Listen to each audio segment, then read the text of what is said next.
ಅದ ನೋಡು, ಈ ಜೀರ್ಣಕ್ರಿಯೆಯನ್ನ ಸೀಕ್ವೆನ್ಸ್ ನ ಕೇಳಿದ್ ಮಾನವನಾಗ. ಒಂದೇದೇನು, ನಾವು ಸೇವನೆ ಮಾಡಿದೆವು, ಊಟ ಮಾಡಿದೆವು. ಅದಾದ್ಮೇಲೆ ಪಚನ ಕ್ರಿಯೆ ಆಯಿತು. ಪಚನ ಕ್ರಿಯೆಯಿಂದ ಅದರಿಂದ ಬೇಕಾಗಿರೋದನ್ನ ಹೀರಿಕೆ ಆಗಿದ್ದನ್ನ ದೇಹದ ವಿವಿಧ ಅಂಗಗಳಿಗೆ ಕಳಿಸೋದು ಸ್ವಾಂಗೀಕರಣ. ಸ್ವಾಂಗೀಕರಣ ಆದ ಕೊನೆಗೆ ಲಾಸ್ಟಿಗೆ ಏನು, ವಿಸರ್ಜನೆ.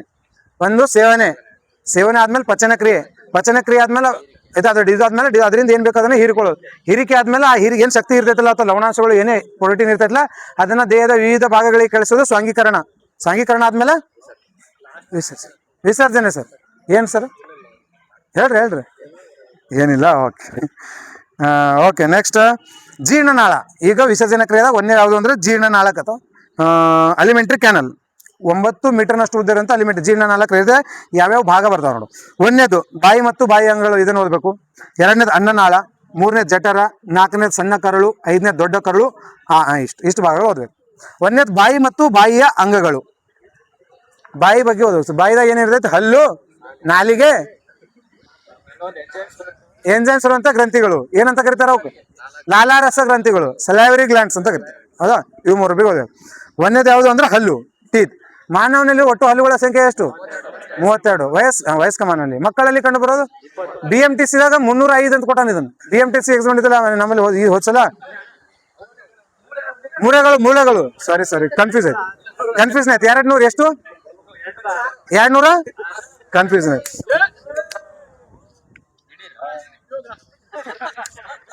ಮೂರನೇದು ಗ್ಲೈಕೋಜನ್. ಹಾ ಹೇಳ.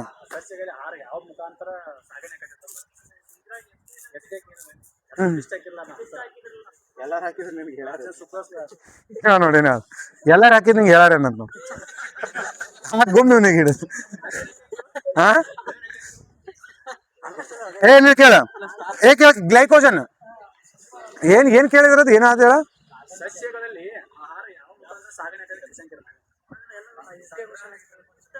ಪಿಷ್ಟನೇ ಆನ್ಸರ್ ಅದು. ಸಂಗ್ರಹ ಆಗೋದು ಪಿಷ್ಟ ಆಗೋದು ಸುಕ್ರೋಸ್ ಮೂಲಕ ಏನಾ. ಓಕೆ ಕ್ವಶನ್ ಕರೆಕ್ಟ್ ನೋಡ್ಕೋ. ನೆಕ್ಸ್ಟ್ ಗ್ಲೈಕೋಜನ್ ಒಂದು ಪಾಲಿಸ್ಯಾಕರೈಡ್ ಅಂತ ಬಹುಶರ್ಕರ.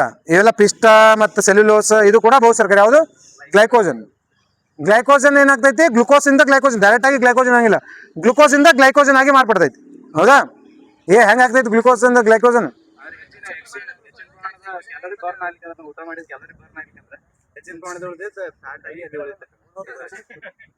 ಕರೆಕ್ಟ್ ಐತಿ.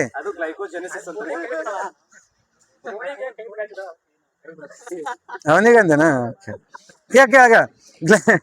ಗ್ಲೈಕೋಜನ್ ಅಂದ್ರೆ ನಮ್ ದೇಹದ ಎಕ್ಸೆಸ್ ಗ್ಲೂಕೋಸ್ ಉಳಿತೈತಲ್ಲ. ಈಗ ನಮ್ಮ ನೋಡಿ, ಗ್ಲೂಕೋಸ್ ಎದಕ್ ಬೇಕು, ಆಹಾರ ಉತ್ಪಾದನೆ ಎಲ್ಲಿ ಆಗ್ತೈತಿ, ಮೈಟೋಕಾಂಡ್ರಿಯಾದಾಗ.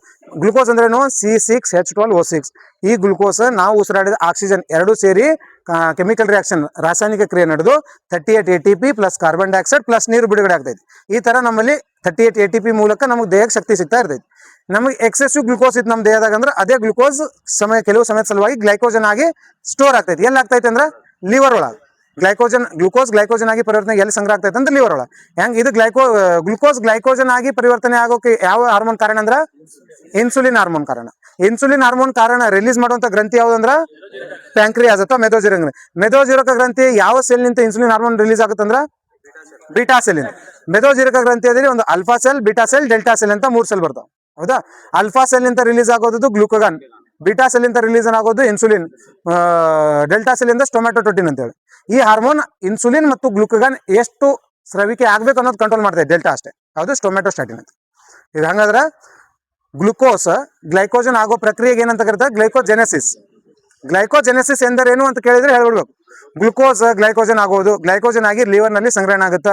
ಇದು ಆಗ ಕಾರಣ ಇನ್ಸುಲಿನ್ ಹಾರ್ಮೋನ್ ಎಲ್ಲಿಂದ ರಿಲೀಸ್ ಆಗುತ್ತೆ ಅಂದ್ರೆ ಪ್ಯಾಂಕ್ರಿಯಾಸ್ ನ ಬೀಟಾ ಮೆದೋಜೀರಕ ಗ್ರಂಥಿಯ ಬೀಟಾ ಸೆಲ್ ನಿಂದ ರಿಲೀಸ್ ಆಗುತ್ತೆ. ಇದು ಗ್ಲೈಕೋಜನ್. ಈ ಪ್ರೊಸೆಸ್ ಏನಂತ ಕರಿತೀವಿ, ಗ್ಲೈಕೋಜೆನೆಸಿಸ್. ಸಿಂಪಲ್. ಹೌದಾ. ನೆಕ್ಸ್ಟ್ ಎರಡನೇದು ಗ್ಲೈಕೋಜೆನೋಸಿಸ್ ಅಂತಂದ್ರೆ ಅದೇ ಗ್ಲುಕೋಸ್ ಉಪವಾಸದ ಸಮಯದಲ್ಲಿ ಅದೇ ಗ್ಲೈಕೋಜನ್ ಉಪವಾಸದಲ್ಲಿ ಗ್ಲುಕೋಸ್ ಆಗುತ್ತೆ. ನಮಗೆ ಶಕ್ತಿ ಸಿಗ್ಬೇಕಂದ್ರೆ ಏನಾಗಬೇಕು, ATP ಉತ್ಪಾದನೆ ಆಗ್ಬೇಕು. ATP ಉತ್ಪಾದನೆ ಆಗಕ್ಕೆ ಏನೇನ್ ಬೇಕು, ಗ್ಲುಕೋಸ್ ಮತ್ತು ಆಕ್ಸಿಜನ್. ಆಕ್ಸಿಜನ್ ಅಂತ ಉಸಿರಾಡ್ತೇವೆ, ಉಪವಾಸ ಇದ್ದಾಗ ಉಸಿರಾಡ್ತೈತೆ ಮನುಷ್ಯ, ಆಕ್ಸಿಜನ್ ಐತಿ. ಈಗ ಇಲ್ಲದಿರೋದು ಏನು, ಊಟ ಮಾಡೋದಿಲ್ಲ, ಉಪವಾಸ ಅಂದ್ರೆ ಗ್ಲುಕೋಸ್ ಇಲ್ಲ. ಈ ಗ್ಲುಕೋಸ್ ಬೇಕು ನಮಗೆ ಶಕ್ತಿ ಬೇಕಂದ್ರೆ. ಗ್ಲುಕೋಸ್ ಏನಾಗ್ತೈತಿ, ಗ್ಲೈಕೋಜನ್ ಇದ್ದಿದ್ದು ಗ್ಲುಕೋಸ್ ಆಗ್ತೈತಿ. ಹೆಂಗ ಅದಕ್ಕೆ ಕಾರಣ ಆಗುವಂತ ಹಾರ್ಮೋನ್ ಯಾವುದು, ಗ್ಲುಕಗಾನ್ ಹಾರ್ಮೋನ್ ರಿಲೀಸ್ ಯಾರು ಮಾಡ್ತಾರಂದ್ರ ಮೆದೋಜೀರಕ ಗ್ರಂಥಿ ಅಲ್ಫಾ ಸೆಲ್ ಅಂತ. ಹೌದಾ? ಈ ಪ್ರೊಸೆಸ್ ಏನಂತ ಕರೀತು? ಗ್ಲೈಕೋಜೆನೋಲಿಸಿಸ್ ಅಂತ ಹೇಳಿ. ಸಿಂಪಲ್. ಜೆನೋಲಿಸಿಸ್ ಅದು ಗ್ಲೈಕೋಜೆನೆಸಿಸ್. ಹೌದಾ? ಗ್ಲೂಕೋಸ್, ಗ್ಲೈಕೋಜನ್, ಎಲ್ಲ ಆಹಾರ ಸ್ಟೋರ್ ಆಗ್ತೈತೆ ಅಂದ್ರೆ ಲಿವರ್ ಅಂತ ಹೇಳ್ಬೇಕು. ಇವೆಲ್ಲ ಬಹುಶರ್ಕರೆಗಳು. ಆಹಾರದಲ್ಲಿ ಗ್ಲುಕೋಸ್ನ ಇರುವಿಕೆ ಪರೀಕ್ಷೆ ಮಾಡಕ್ಕೆ ಬೆನೆಡಿಕ್ಟ್ ದ್ರಾವಣ ಆಡ್ ಮಾಡ್ತಾರೆ.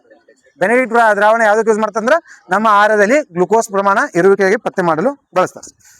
ಇದು ಇಂಪಾರ್ಟೆಂಟ್ ಇದ್ರಾಗ ಇಂಪಾರ್ಟೆಂಟ್ ಒಂದು ಕಾರ್ಬೋಹೈಡ್ರೇಟ್, ವಿಟಮಿನ್ಸ್ ಎರಡು, ಬೇರೆ ಎಲ್ಲ ಅಷ್ಟು ವಿಟಮಿನ್ಸ್ ಕಾರ್ಬೋಹೈಡ್ರೇಟ್, ಇದು ಇಷ್ಟು ಕಾರ್ಬೋಹೈಡ್ರೇಟ್. ನೆಕ್ಸ್ಟ್ ಎರಡನೇದು ಲಿಪಿಡ್ಸ್ ಅಥವಾ ಕೊಬ್ಬು. ಕಾರ್ಬೋಹೈಡ್ರೇಟ್ನ ಅತಿ ಚಿಕ್ಕ ಘಟಕ ಯಾವುದು? ಗ್ಲುಕೋಸ್. ಹಂಗೆ ಲಿಪಿಡ್ನ ಅತಿ ಚಿಕ್ಕ ಘಟಕ ಗ್ಲಿಸರಾಲ್, ಕೊಬ್ಬಿನ ಆಮ್ಲ. PC ಇದು ಕ್ವಶನ್ ಹಿಂದೆ PC ಫಿಕ್ಸ್ ಕೇಳ್ತಿದ್ದೆ ಅವಾಗ. ಕೊಬ್ಬಿನ ಅಥವಾ ಲಿಪಿಡ್ನ ಅತಿ ಚಿಕ್ಕ ಸಾಮಾನ್ಯ ಘಟಕ, ಅತಿ ಸರಳ ಘಟಕ ಯಾವುದು ಅಂತ ಹೇಳಿ ಗ್ಲಿಸರಾಲ್ ಅಂತ. ಹೌದಾ? Glycerol sir. ಹೆಂಗೆ ಕಾರ್ಬೋಹೈಡ್ರೇಟ್ನಾಗ CH ಐತಲ್ಲ, ಇಲ್ಲಿ ಕೂಡ CHOನೇ ಇರ್ತೈತೆ. ಗೊತ್ತಿರಲಿ. ನೆಕ್ಸ್ಟ್ ಇದ್ರಾಗ ಏನು ಜಾಸ್ತಿ ಕ್ವಶನ್ ಹೇಳಿ, ಲಿಪಿಡ್ನಾಗ ಕರಗುವಂಥ ವಿಟಮಿನ್ಗಳು ಯಾವ್ದು ಅಂತ ಕ್ವಶನ್ ಕೇಳ್ತಾನೆ. ಯಾವುದು? ADEK, ಅಡಿಕೆ ಸರ್. ಹೌದಾ? ಲಿಪಿಡ್ ಕೆಲಸ ಏನು ಇಂಪಾರ್ಟೆಂಟ್ ಅಂದ್ರೆ ನಮ್ಮ ದೇಹದ ಕೊಬ್ಬಿನ ರೂಪದಲ್ಲಿ, ಕೊಬ್ಬು ಅಂದ್ರೆ ಯಾವುದು ಅಡಿಪೋಸ್ ಅಂಗಾಂಶದಲ್ಲಿ ಕೊಬ್ಬಿನ ರೂಪದಲ್ಲಿ ಸಂಗ್ರಹಣೆ ಆಗಿ ಅದೇನು ಮಾಡ್ತೈತಿ? ಅವಾಹಕದಂತೆ ವರ್ತನೆ ಮಾಡ್ತದೆ. ಅದಕ್ಕೆ ದೇಹ ಅನ್ನೋದು ಉಷ್ಣ ಈಸಿಯಾಗಿ ಹೊರ ಹೋಗಿ ಬಿಡಂಗಿಲ್ಲ ಬಾಡಿಯಿಂದ. ಅಂದ್ರೆ ದೇಹದಲ್ಲಿ ಚರ್ಮ ಏನ ಕೆಲಸ ಮಾಡ್ತದೆ ಅಂದ್ರೆ ದುರ್ಬಲ ಉಷ್ಣ ವಾಹಕವಾಗಿ ಕೆಲಸ ಮಾಡ್ತದೆ. ಅಂದ್ರೆ ದೇಹದ ತಾಪಮಾನನ ನಿಯಂತ್ರಣ ಮಾಡ್ತದೆ. ನೆಕ್ಸ್ಟ್ ಕೊಬ್ಬಿನ ಕೊರತೆಯಿಂದ ಬರುವಂತ ರೋಗ ಪೈನೋಡರ್ಮ್. ಹೌದಾ? ಕೇಳ. ನೆಕ್ಸ್ಟ್ ಇದು ಇಷ್ಟೇ ಕೊಬ್ಬು. ಲಿಪಿಡ್ ಏನು ಜಾಸ್ತಿ ಅವಶ್ಯಕತೆ ಓದೋದಿಲ್ಲ. ಪ್ರೋಟೀನ್ ಆಗಿರುವಂತ ಧಾತುಗಳು ಯಾವ ಅಂತಂದ್ರೆ ಹೆಂಗಾದ್ರೆ ನೋಡಿದ್ರ ಪ್ರೋಟೀನ್ ಕೂಡ 3 ಇರ್ತಾವ, ಅದ್ರ ಜೊತೆಗೆ ಸಾರಜನಕ ಎಷ್ಟ ಇರ್ತೈತಿ. ಪ್ರೋಟೀನ್ ಕನ್ನಡದಾಗ ಸಸಾರಜನಕ ಅಂತಾರದು. ಪ್ರೋಟೀನ್ ಕನ್ನಡ ಏನಂದ್ರೆ ಸಸಾರಜನಕ. 3 ಇರ್ತಾವ ಧಾತುಗಳು ಪ್ಲಸ್ ಅದ್ರ ಜೊತೆಗೆ ಸಾರಜನಕ, ನೈಟ್ರೋಜನ್ ಇರ್ತೈತಿ. ಹೌದಾ? ಇದ್ರ ಬೇರೆ ಬೇರೆ ಪ್ರೋಟೀನ್ಗಳು ಯಾವ ಯಾವ್ದ್ರ ಪ್ರೋಟೀನ್ ಇದಾವ ಕೇಳು. ಪ್ರೋಟೀನ್ ಇಲ್ಲಿ ಪ್ರೋಟೀನ್ ಅತ್ಯಂತ ಚಿಕ್ಕ ಘಟಕ ಅಮೈನೋ ಆಸಿಡ್. ಹೌದಾ? ಇಲ್ಲೊಂದು ಕ್ವಶನ್ ಕೇಳೋಣ. ಅಮೈನೋ ಆಸಿಡ್ಗಳ ಬಂಧಕ್ಕೆ ಏನಂತ ಕರೀತಾರ? ಪೆಪ್ಟೈಡ್ ಅಂತ ಕರೀತಾರೆ. ಒಂದು ಸರಳ ಧಾತು ಅಂದ್ರೆ ಅಮೈನೋ ಆಸಿಡ್. ಈ ಅಮೈನೋ ಆಸಿಡ್ಗಳು ಸೇರಿ ಒಂದು ಚೈನ್ ಮಾಡಿರ್ತಾವ. ಈ ಚೈನಿಗೆ ಏನಪ್ಪಾ ಅಂದ್ರೆ ಪೆಪ್ಟೈಡ್ ಅಂತ ಕರೀತಾರೆ. ಇಂಥ ಚೈನ್ಗಳು ಸೇರಿ ಅದು ಏನಾಗ್ತೈತಿ? ಪ್ರೋಟೀನ್ ಆಗ್ತೈತಿ. ಅತ್ಯಂತ ಸರಳ ಘಟಕ ಅಮೈನೋ ಆಸಿಡ್ಗಳ ಬಂಧಕ್ಕೆ ಪೆಪ್ಟೈಡ್, ಅಂತ ಪೆಪ್ಟೈಡ್ಗಳ ಗುಂಪಿಗೆ ಪ್ರೋಟೀನ್ ಅಂತ ಕರಿತೈತಿ. ಯಾವ ಪ್ರೋಟೀನ್ ಇದೆ ಅಂತ ಗೊತ್ತಿರ್ಬೇಕು. ಹಾಲಿನಲ್ಲಿರುವಂಥ ಪ್ರೋಟೀನ್ ಯಾವುದು? Calcium, casein. ಮೊಟ್ಟೆಯಲ್ಲಿರುವಂಥ ಪ್ರೋಟೀನ್ ಆಲ್ಬುಮಿನ್. ಬೀಜಗಳಲ್ಲಿರುವಂಥ ಪ್ರೋಟೀನ್ ಗ್ಲಾಬುಲಿನ್. ನೆಕ್ಸ್ಟ್ ಇನ್ನು ನೋಡಿ, ಇದೊಂದು ಕ್ವಶನ್ ನೋಡಿ. ಬಾಸ್ಮತಿ ಅಕ್ಕಿ ಕುದ್ದ ನಂತರ ಗಾತ್ರದಲ್ಲಿ ಹೆಚ್ಚಾಗುತ್ತದೆ, ಇದಕ್ಕೆ ಕಾರಣವಾಗುವುದು ಯಾವ ಅಂಶ? ಅಂಶ ಯಾವ್ದು ಅಂತ ಕೇಳಿದ್ರೆ ಲೈಸಿನ್ ಅಂತ ಪ್ರೋಟೀನ್. ಹೌದಾ? ಬಾಸ್ಮತಿ ಅಕ್ಕಿ ಕುದ್ದ ನಂತರ ಗಾತ್ರದಲ್ಲಿ ಹೆಚ್ಚಾಗಲು ಕಾರಣ ಅಂದ್ರೆ ಲೈಸಿನ್. ಪ್ರಮುಖ ಪ್ರೋಟೀನ್ಗಳು ನೋಡಿ. ಕೆರಾಟಿನ್ ಎಲ್ಲಿ ಕಂಡುಬರ್ತದೆ ಜಾಸ್ತಿ? ಊರು, ಕೂದಲು, ಇದೆಲ್ಲ ಕೆರಾಟಿನ್ ಕಂಡುಬರ್ತದೆ. ಈ ಕೂದಲು ಸುಟ್ಟ ಮೇಲೆ ಘಾಟ ವಾಸನೆ ಬರ್ತದೆ, ಇಲ್ಲಿ ಕಾರಣ ಏನು? Sulphur sir. ಹಿಮೋಗ್ಲೋಬಿನ್ ಪ್ರೋಟೀನ್ ಆಗಿರುವಂತ ಅಂಶ ಯಾವುದು? ಹಿಮೋಗ್ಲೋಬಿನ್ ಕೂಡ ಒಂದು ಪ್ರೋಟೀನ್. ರಕ್ತದಲ್ಲಿರುವಂತ ಪ್ರೋಟೀನ್ ಯಾವುದು ಅಂತ? ಹಿಮೋಗ್ಲೋಬಿನ್ ಕೆಂಪು ಬಣ್ಣಕ್ಕೆ ಕಾರಣ ಕಬ್ಬಿಣ. ಈ ಎರಡು ಏನಾಯ್ತು ಸರ್? ಧಾತು ಕಬ್ಬಿಣ, ಹಿಮೋಗ್ಲೋಬಿನ್ ಒಂದು ಪ್ರೋಟೀನ್.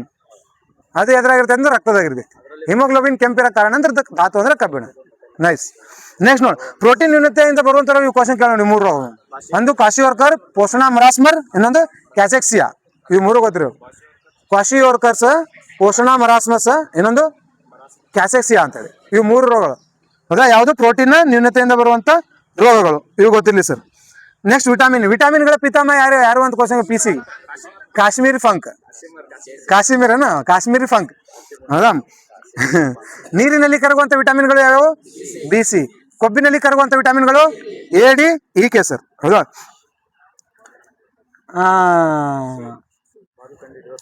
ದೊಡ್ಡ ಕರುಳಿನಲ್ಲಿ ಸಂಶ್ಲಿಷ್ಟವಾಗುವಂತ ವಿಟಮಿನ್ಗಳು ಯಾವುವು? ಈಕ್ವಲೆ ವಿಟಮಿನ್, ಅದು ಬ್ಯಾಕ್ಟೀರಿಯಾ. ದೊಡ್ಡ ಕರುಳಿನಲ್ಲಿ ಈಕ್ವಲೆ ಅಂತ ಬ್ಯಾಕ್ಟೀರಿಯಾ ಇರ್ತೈತಿ. ಅಲ್ಲಿ ಸೀಕಂ ಭಾಗದ ಆ ಬ್ಯಾಕ್ಟೀರಿಯಾ ಏನ್ ಮಾಡ್ತೀವಿ? ಪ್ರೋಟೀನ್ ವಿಟಮಿನ್ ಸಂಶ್ಲೇಷಣೆ ಮಾಡ್ತೀವಿ. ಯಾವ್ಯಾವ ವಿಟಮಿನ್ ಅಂತ ಹೇಳು? ವಿಟಮಿನ್ K ಮತ್ತು ವಿಟಮಿನ್ B12. ವಿಟಮಿನ್ K ಮತ್ತು ವಿಟಮಿನ್ B12 ಇವುಗಳನ್ನ ಯಾರು ಈ ಕೊಲೆ ಬ್ಯಾಕ್ಟೀರಿಯಾ ಸೀಕಂ ಭಾಗದಲ್ಲಿ ಸಂಶ್ಲೇಷಣೆ ಮಾಡ್ತದೆ. ನೆಕ್ಸ್ಟ್ ಕ್ವಶನ್ ನೋಡು. ಈಗ ನೋಡಿ ವಿಟಾಮಿನ್ಸ್ಗಳು ಒಂದೊಂದು ವಿಟಾಮಿನ್ಸ್ಗಳು. ವಿಟಾಮಿನ್ ಎ ಇದ್ರ ರಾಸಾಯನಿಕ ಹೆಸರೇನು? ರೆಟಿನಾಲ್. ಹೌದಾ? ಇದರಿಂದ ಬರುವಂತ ರೋಗ ಯಾವುದು? ಕೊರತೆಯಿಂದ ಅಥವಾ ನಿಶಾಂತತೆ ಅಥವಾ ನಿಕ್ಟುಲೋಫಿಯಾ ಅಂತ ಇರು ಕೊಡುತ್ತಾನ. ಹೌದಾ? ಗೋಲ್ಡನ್ ರೈಸ್ ಅಲ್ಲಿ ಕಂಡು ಬರುವಂತ ವಿಟಾಮಿನ್ ಯಾವುದು? Vitamin A. ಮತ್ತ ಅತಿ ಹೆಚ್ಚು ವಿಟಾಮಿನ್ ಎ ಯಾವ್ದ್ರಲ್ಲಿ ಕಂಡು ಬರ್ತೈತಿ? ಯಾವ ಹಣ್ಣಿನ ಇದ್ರಾಗ ಅಂದ್ರ ಮಾವಿನ ಹಣ್ಣು. ಚೆನ್ನಾಗಿ ಕೊಳೆತ ಮಾವಿನ ಹಣ್ಣು. ಚೆನ್ನಾಗಿ ಮಾಗಿದ ಮಾವಿನ ಹಣ್ಣಲ್ಲಿ ವಿಟಾಮಿನ್ ಎ ಅತಿ ಹೆಚ್ಚು ಸಮೃದ್ಧವಾಗಿರ್ತೈತೆ ಸರ್. ಹೌದಾ? ಇನ್ನೊಂದು ಕ್ವಶನ್, ಬೀಟಾ ಕೆರೋಟಿನ್ ಹೊಂದಿರುವಂತ ವಿಟಾಮಿನ್ ಯಾವುದು? ಬೀಟಾ ಕೆರೋಟಿನ್ ಹೊಂದಿರುವಂತ ವಿಟಾಮಿನ್ ಯಾವುದು ಅಂದ್ರೆ ವಿಟಾಮಿನ್ ಎ. ಹೌದಾ? ಇದು ಗೊತ್ತಿಲ್ಲ. ಜಿರಪ್ ತಾಲ್ಮಿಯಾ ಕೂಡ ವಿಟಾಮಿನ್ ಎ ಇದ್ರ ಕಾರಣದಿಂದ ಬರ್ತೈತಿ. ಕಣ್ಣೀರು ಕರೆಕ್ಟ್ ಆಗಿ ಸುರಿಸಂಗ ಸರ್. ಕಣ್ಣೀರ್ ಹಾಕ್ಬೇಕಂದ್ರೂ ಕಣ್ಣೀರ್ ಬರಂಗಿಲ್ಲ. ಅದಕ್ಕೇನಂತ ಜಿರಪ್ ತಾಲ್ಮಿಯಾ ಅಂತ ಕರೀತಾರೆ. ನೆಕ್ಸ್ಟ್ ನೋಡು. ನೆಕ್ಸ್ಟ್ ಎರಡನೇದು ವಿಟಮಿನ್ ಸಿ. ಕಾಂಪ್ಲೆಕ್ಸ್ ಬಿಡು. ವಿಟಮಿನ್ ಸಿ ನ ರಾಸಾಯನಿಕ ಹೆಸರು ಫಾಸ್ಟ್ ಹೇಳು. ಇದ್ರಾಗ ಟೈಮ್ ಆಗ್ಬಾರ್ದು. ಅಸ್ಕಾರ್ಬಿಕ್ ಆಮ್ಲ. ಅತಿ ಹೆಚ್ಚು ಅಸ್ಕಾರ್ಬಿಕ್ ಆಮ್ಲ ಎಲ್ಲಿಂದ ಸಿಗ್ತೈತಿ? ಎದ್ರಾಗಿರ್ತೈತಿ? ಸೀಬೆ ಹಣ್ಣು. ಅತಿ ಹೆಚ್ಚು ಅಸ್ಕಾರ್ಬಿಕ್ ಆಮ್ಲ ಸಿಗೋದು ಸೀಬೆ ಹಣ್ಣಿನಲ್ಲಿ.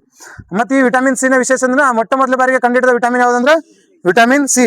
ಇದರಿಂದ ಬರುವಂತ ರೋಗ ಯಾವ್ದಂದ್ರ ಸ್ಕರ್ವಿ, ಸೆಲ್ಲರ್ ಡಿಸೀಸ್ ಅಥವಾ ನಾವಿಕರ ರೋಗ ಅಂತ ಕರೀತಾರೆ. ಸ್ಕರ್ವಿ ಅಂದ್ರೆ ಹಲ್ಲಿನ ಇಲ್ಲಿ ವಸುಡುಗಳಲ್ಲಿ ಇರ್ತಾವಲ್ಲ, ಈ ಜಾಗಗಳಲ್ಲಿ ರಕ್ತ ಸುರಿಕೆ ಆಗೋದು, ಅದಕ್ಕೆ ಸೆಲ್ಲರ್ ಡಿಸೀಸ್. ಅತಿ ಹೆಚ್ಚು ನಾವಿಕರಲ್ಲಿ ಕಂಡು ಬರ್ತೈತಿ. ಸಮುದ್ರಯಾನದಲ್ಲಿ ನಾವಿಕರು ಇರ್ತಾರಲ್ಲ, ಮೀನುಗಾರರು, ಅವರಲ್ಲಿ ಅತಿ ಹೆಚ್ಚು ಸೀಲರ್ ಡಿಸೀಸ್ ಅಥವಾ ನಾವಿಕರ ರೋಗ ಅಂತ ಕರೀತಾರೆ. ಇನ್ನೊಂದು ಕ್ವಶನ್ ನೋಡಿ. ಮೊಟ್ಟೆದಾಗ ಯಾವ್ಯಾವ ವಿಟಮಿನ್ಸ್ಗಳು ಇರ್ತಾವ? ಎಲ್ಲಾ ವಿಟಮಿನ್ಸ್ ಸಿಗ್ತಾವ ಸರ್. ಸಿಗದ ಏಕೈಕ ವಿಟಮಿನ್ ಯಾವುದು? ಸಿ. ಮೊಟ್ಟೆ ತಿಂದಾಗ ಸಿಗದ ಏಕೈಕ ವಿಟಮಿನ್ ಅಂದ್ರೆ ವಿಟಮಿನ್ ಸಿ.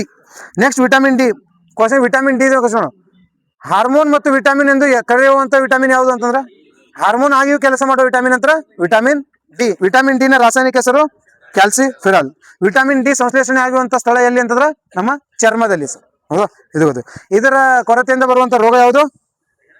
ರಿಕೆಟ್ಸ್ ಮಕ್ಕಳಲ್ಲಿ ವಯಸ್ಕರಲ್ಲಿ ಅಸ್ಟೋಮಲಾಸಿಯಾ ಅಂತ ಹೇಳಿ ವಯಸ್ಕರಲ್ಲಿ ರಿಕೆಟ್ಸ್ ಏನಪ್ಪಾ ಅಂದ್ರೆ ಮಕ್ಕಳಲ್ಲಿ ಕಂಡುಬರ್ತೈತಿ. ಹಾರ್ಮೋನ್ ಆಗಿಯೂ ಕೆಲಸ ಮಾಡುವಂತ ವಿಟಮಿನ್ ಯಾವ್ದಂದ್ರ ಡಿ.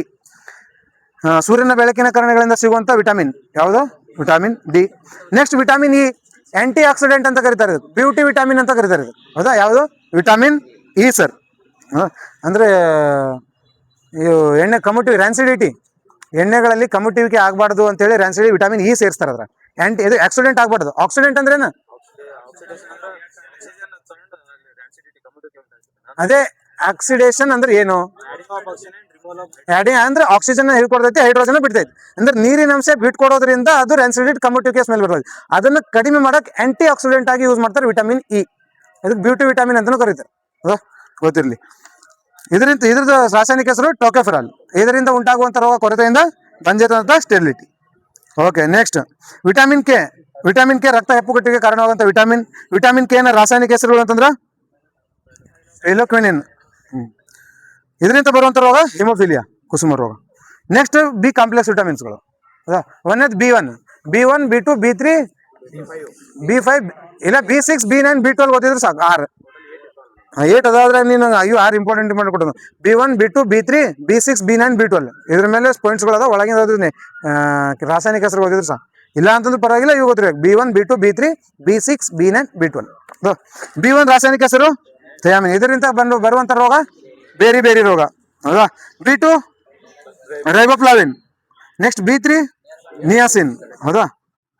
ಅಂದ್ರೆ ಅತಿ ಹೆಚ್ಚು ಸೇವನೆ ಮಾಡೋದು, ಊಟ ಜಾಸ್ತಿ ಸೇವನೆ ಕನ್ಸ್ಯೂಮ್ ಮಾಡೋದು ಏನಾದ್ರು ಅಂದ್ರೆ B3 ರೋಗ ಬರ್ತೈತಿ, ನಿಯಾಸಿನ್. ನೆಕ್ಸ್ಟ್ ನೋಡಿ ಪೆಲೆಗ್ರಾ 3D 4D. ಆಕ್ಚುಲಿ ಇದು 3D ಕೊಡ್ತಾರೆ. ಇದು ಡಯರಿಯಾ, ಡೆಮೆನ್ಷಿಯಾ, ಇನ್ನೊಂದು ಡೆಪ್ತೀರಿಯಾ, ಲಾಸ್ಟಿಗೆ ಡೆತ್. 4D ಅಂದ್ರೆ ಅತಿ ಹೆಚ್ಚು ಸೇವನೆಯಿಂದ ಉಂಟಾಗ 3D ಪೆಲೆಗ್ರಾ ಅಂತಾರೆ ಅದಕ್ಕೆ. ಆಕ್ಚುಲಿ 4D ಅದು ಡಯರಿಯಾ, ಡೆಮೆನ್ಷಿಯಾ, ಡೆಪ್ತೀರಿಯಾ, ಲಾಸ್ಟಿಗೆ ಡೆತ್ ಆಗ್ಬಿಡೋದು. ಹೌದಾ? ಕನ್ನಡದಾಗ ಹೇಳ್ಬೇಕಂದ್ರೆ ಭೇದಿ, ಬುದ್ಧಿಮಾಂದ್ಯತೆ, ಚರ್ಮವ್ಯಾಧಿ, ಲಾಸ್ಟಿಗೆ ಸಾವು. ಇದು ಯಾವ್ದ್ರಿಂದ ಬರ್ತೈತೆ ಅಂದ್ರೆ B3 ಇಂದ D. ಹಿಂಗ್ ನೆನ್ಪಿಟ್ಬಿಡು, D3 ಅದು 3D ಅಂತೇಳಿ.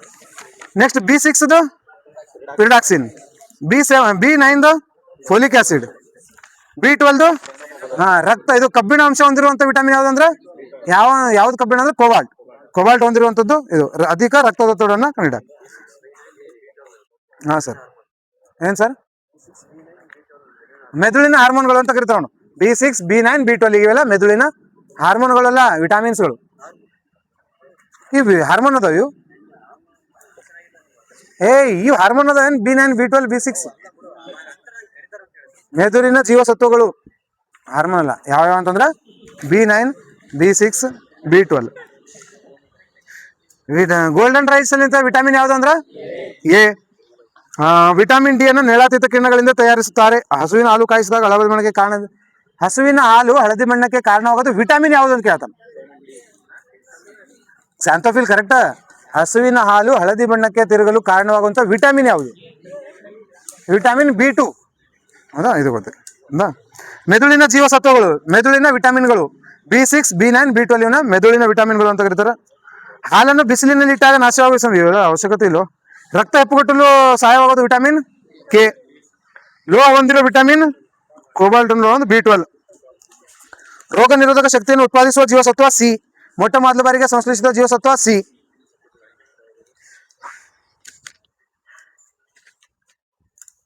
ಅಯೋಡಿನ್ ಕೊರತೆಯಿಂದ ಸರಳಗಳಾಗಿಟ್ರ ಕ್ಯಾಲ್ಸಿಯಂನಿಂದ ಏನಪ್ಪ ಅಂದ್ರೆ ಅಸ್ಟೋಪೊರೋಸಿಸ್, ಮೂಳೆಗಳಲ್ಲಿ ರಂಧ್ರ ಕಾಣಿಸ್ಕೊಳ್ತಾವ. ಅಸ್ಟೋಪೊರೋಸಿಸ್ ಅಂದ್ರೇನು? ಕ್ಯಾಲ್ಸಿಯಂನ ಕೊರತೆಯಿಂದ ಮೂಳೆಗಳಲ್ಲಿ ರಂಧ್ರ ಕಾಣಿಸ್ಕೊಳ್ಳುವಂಥದ್ದು.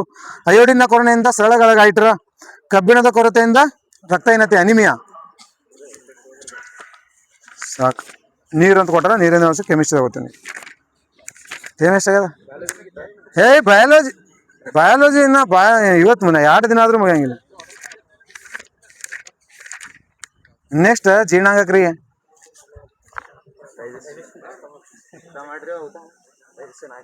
ಇನ್ನ 4 ಆಗಿಲ್ಲ ಟೈಮ್. ನೆಕ್ಸ್ಟ್ ನೋಡು, ಮಾನವನಲ್ಲಿ ಜೀರ್ಣಕ್ರಿಯೆ, ಜೀರ್ಣಾಂಗ ವ್ಯವಸ್ಥೆ ಹೆಂಗ್ ನಡೀತೈತೆ ಮಾನವ ಓದ್ಬೇಕು ಸರ್. ಒಂದೇದು ಜೀವಕೋಶಗಳು. ಇದ್ರಾಗ ಏನೇನು ಕೋಶ ಕೇಳ್ತಾವ ಜೀವಕೋಶದಾಗ ನೀಟ್. ಜೀವಕೋಶದ ಪಿತಾಮಹ ಯಾರು? ಒಂದೇದು ರಾಬರ್ಟ್ ಹುಕ್. ನೆಕ್ಸ್ಟ್ ಕೋಶ ಸಿದ್ಧಾಂತವನ್ನ ನೀಡಿದವರು ಯಾರು? ಶ್ವಾನ ಮತ್ತು ಸ್ಲಿಡನ್. ಏನ್ ಹೇಳ್ತಾ ಇದ್ ಕೋಶ ಸಿದ್ಧಾಂತ? ಪ್ರತಿಯೊಂದು ಜೀವಿಗಳು ಜೀವಕೋಶದಿಂದ ಮಾಡಲ್ಪಟ್ಟಿರುತ್ತವೆ. ಹೆಚ್ಚಿನ ಕೋಶದಿಂದ ಮಾಡಲ್ಪಟ್ಟಿರ್ತದೆ. ಈಗಾಗಲೇ ಅಸ್ತಿತ್ವದಲ್ಲಿರುವ ಕೋಶಗಳಿಂದ ಕೋಶ ವಿಭಜನೆ ಹೊಂದಿ ಹೊಸ ಜೀವಿಗಳು ಉತ್ಪಾದನೆ ಆಗುತ್ತವೆ. ಹೌದಾ? ಇದೇನು ಯಾರು ಹೇಳ್ತಾರೆ ಇದನ್ನಂತ? ಶ್ವಾನ ಮತ್ತು ಸ್ಲಿಡನ್. ನೆಕ್ಸ್ಟ್ ನೋಡು, ಜೀವಕೋಶವನ್ನು 3 ಭಾಗದಾಗ ಡಿವೈಡ್ ಮಾಡಿ ಹೋಗ್ತೀವಿ. ಒಂದು ಕೋಶ ಪೊರೆ, ಒಂದನೇದು ಕೋಶ ಕೇಂದ್ರ, ಇನ್ನೊಂದು ಒಳಗಿಂದು ಕೋಶ ರಸ ಅಥವಾ ಕೋಶ ದ್ರವ್ಯ. ಕೋಶ ಪೊರೆ ಒಳಗಡೆ ನ್ಯೂಕ್ಲಿಯಸ್, ಕೋಶ ಕೇಂದ್ರ ಅದ್ರ ಮೇಲೆ ಒಳಗಡೆ ಇರುವಂತದ್ದು ಕೋಶ ದ್ರವ್ಯ ಅಥವಾ ಕೋಶ ರಸ ಅಂತ ಕರೀತೀವಿ. ಒಂದೇದು ಯಾವುದು? ಕೋಶ ಪೊರೆ. ಕೋಶ ಪೊರೆ ಒಂದೇ ಕೋಶ ನೋಡು. ತಡಿ, ಅದಕ್ಕಿಂತ ಮುಂಚೆ ನೋಡಿ ಇಲ್ಲಿ ಜೀವಕೋಶ ಅತಿ ಚಿಕ್ಕ ಕೋಶ ಯಾವುದು? ಅತಿ ಚಿಕ್ಕ ಜೀವಕೋಶ ಮೈಕೋಪ್ಲಾಸ್ಮಾ. ಅತಿ ದೊಡ್ಡ ಜೀವಕೋಶ ಉಷ್ಣ ಪಕ್ಷಿಯ ಮೊಟ್ಟೆ. ಹೌದಾ? ಎದ್ರಾಗ ಎಳಿತಾರ ಜೀವಕೋಶ? ಮೈಕ್ರಾನ್. ಜೀವಕೋಶ ಎಳೆಯುವಂತ ಮೀಟರ್ ಯಾವುದು? ಸೈಟೋಮೀಟರ್. ಹೌದಾ? ಇಷ್ಟು ಗೊತ್ತಿರ್ಲಿ. ಕೋಶ ವಿಭಜನೆ ಆಗದೆ ಇರುವಂತ ಜೀವಕೋಶ ಯಾವುದು? ಸೆಲ್ ಡಿವಿಷನ್ ಆಗದೆ ಇರುವಂತ ಕೋಶ ನ್ಯೂರಾನ್ಸ್. ಹೌದಾ? ಇದು ಗೊತ್ತಿರ್ಲಿ. ನೆಕ್ಸ್ಟ್ ನೋಡಿ, ಕೋಶಗಳಿಗೆ 2 ಟೈಪ್ಸ್. ಒಂದು ಪ್ರೋ ಕ್ಯಾರಿಯಟ್ಸ್, ಒಂದು ಯು ಕ್ಯಾರಿಯಟ್ಸ್ ಅಂತ. ಪ್ರೋ ಕ್ಯಾರಿಯಟ್ಸ್ ಅಂತಂದ್ರ ಅಸ್ಪಷ್ಟವಾದ ನ್ಯೂಕ್ಲಿಯರ್ ಪೊರೆ ಅಥವಾ ನ್ಯೂಕ್ಲಿಯಸ್ ಪೊರೆಯನ್ನು ಹೊಂದಿರುವಂತ ಅಥವಾ ಅಂತ ಕೋಶ ಕೇಂದ್ರ ಹೊಂದಿರುವಂತಹ ಜೀವಿಗಳಿಗೆ ಪ್ರೋ ಕ್ಯಾರಿಯೋಟ್ಸ್ ಅಂತ ಕರೀತಾರೆ. ಪ್ರೋ ಕ್ಯಾರಿಯೋಟ್ಸ್. ಯು ಕ್ಯಾರಿಯೋಟ್ಸ್ ಅಂದ್ರೆ ಸ್ಪಷ್ಟವಾದ ಕೋಶಕ್ಕೆ ಪೊರೆ ಮತ್ತು ಕೋಶ ಕೇಂದ್ರ ಹೊಂದಿರುವಂತಹ ಜೀವಿಗಳಿಗೆ ಯು ಕ್ಯಾರಿಯೋಟ್ಸ್ ಅಂತ ಕರೀತಾರೆ. ಪ್ರೋ ಕ್ಯಾರಿಯೋಟ್ಸ್ಗೆ ಉದಾಹರಣೆ ಜೀವಿಗಳು ಅಂತಂದ್ರ ಏಕಕೋಶ ಜೀವಿಗಳಲ್ಲಿ ಬ್ಯಾಕ್ಟೀರಿಯಾ. ಹೌದಾ? ಯಾವುದು? ಬ್ಯಾಕ್ಟೀರಿಯಾಗಳು. ಏಕಕೋಶ ಜೀವಿಗಳು ಅಂತಂದ್ರೆ ಅದಾಗ ಬ್ಯಾಕ್ಟೀರಿಯಾಗಳು.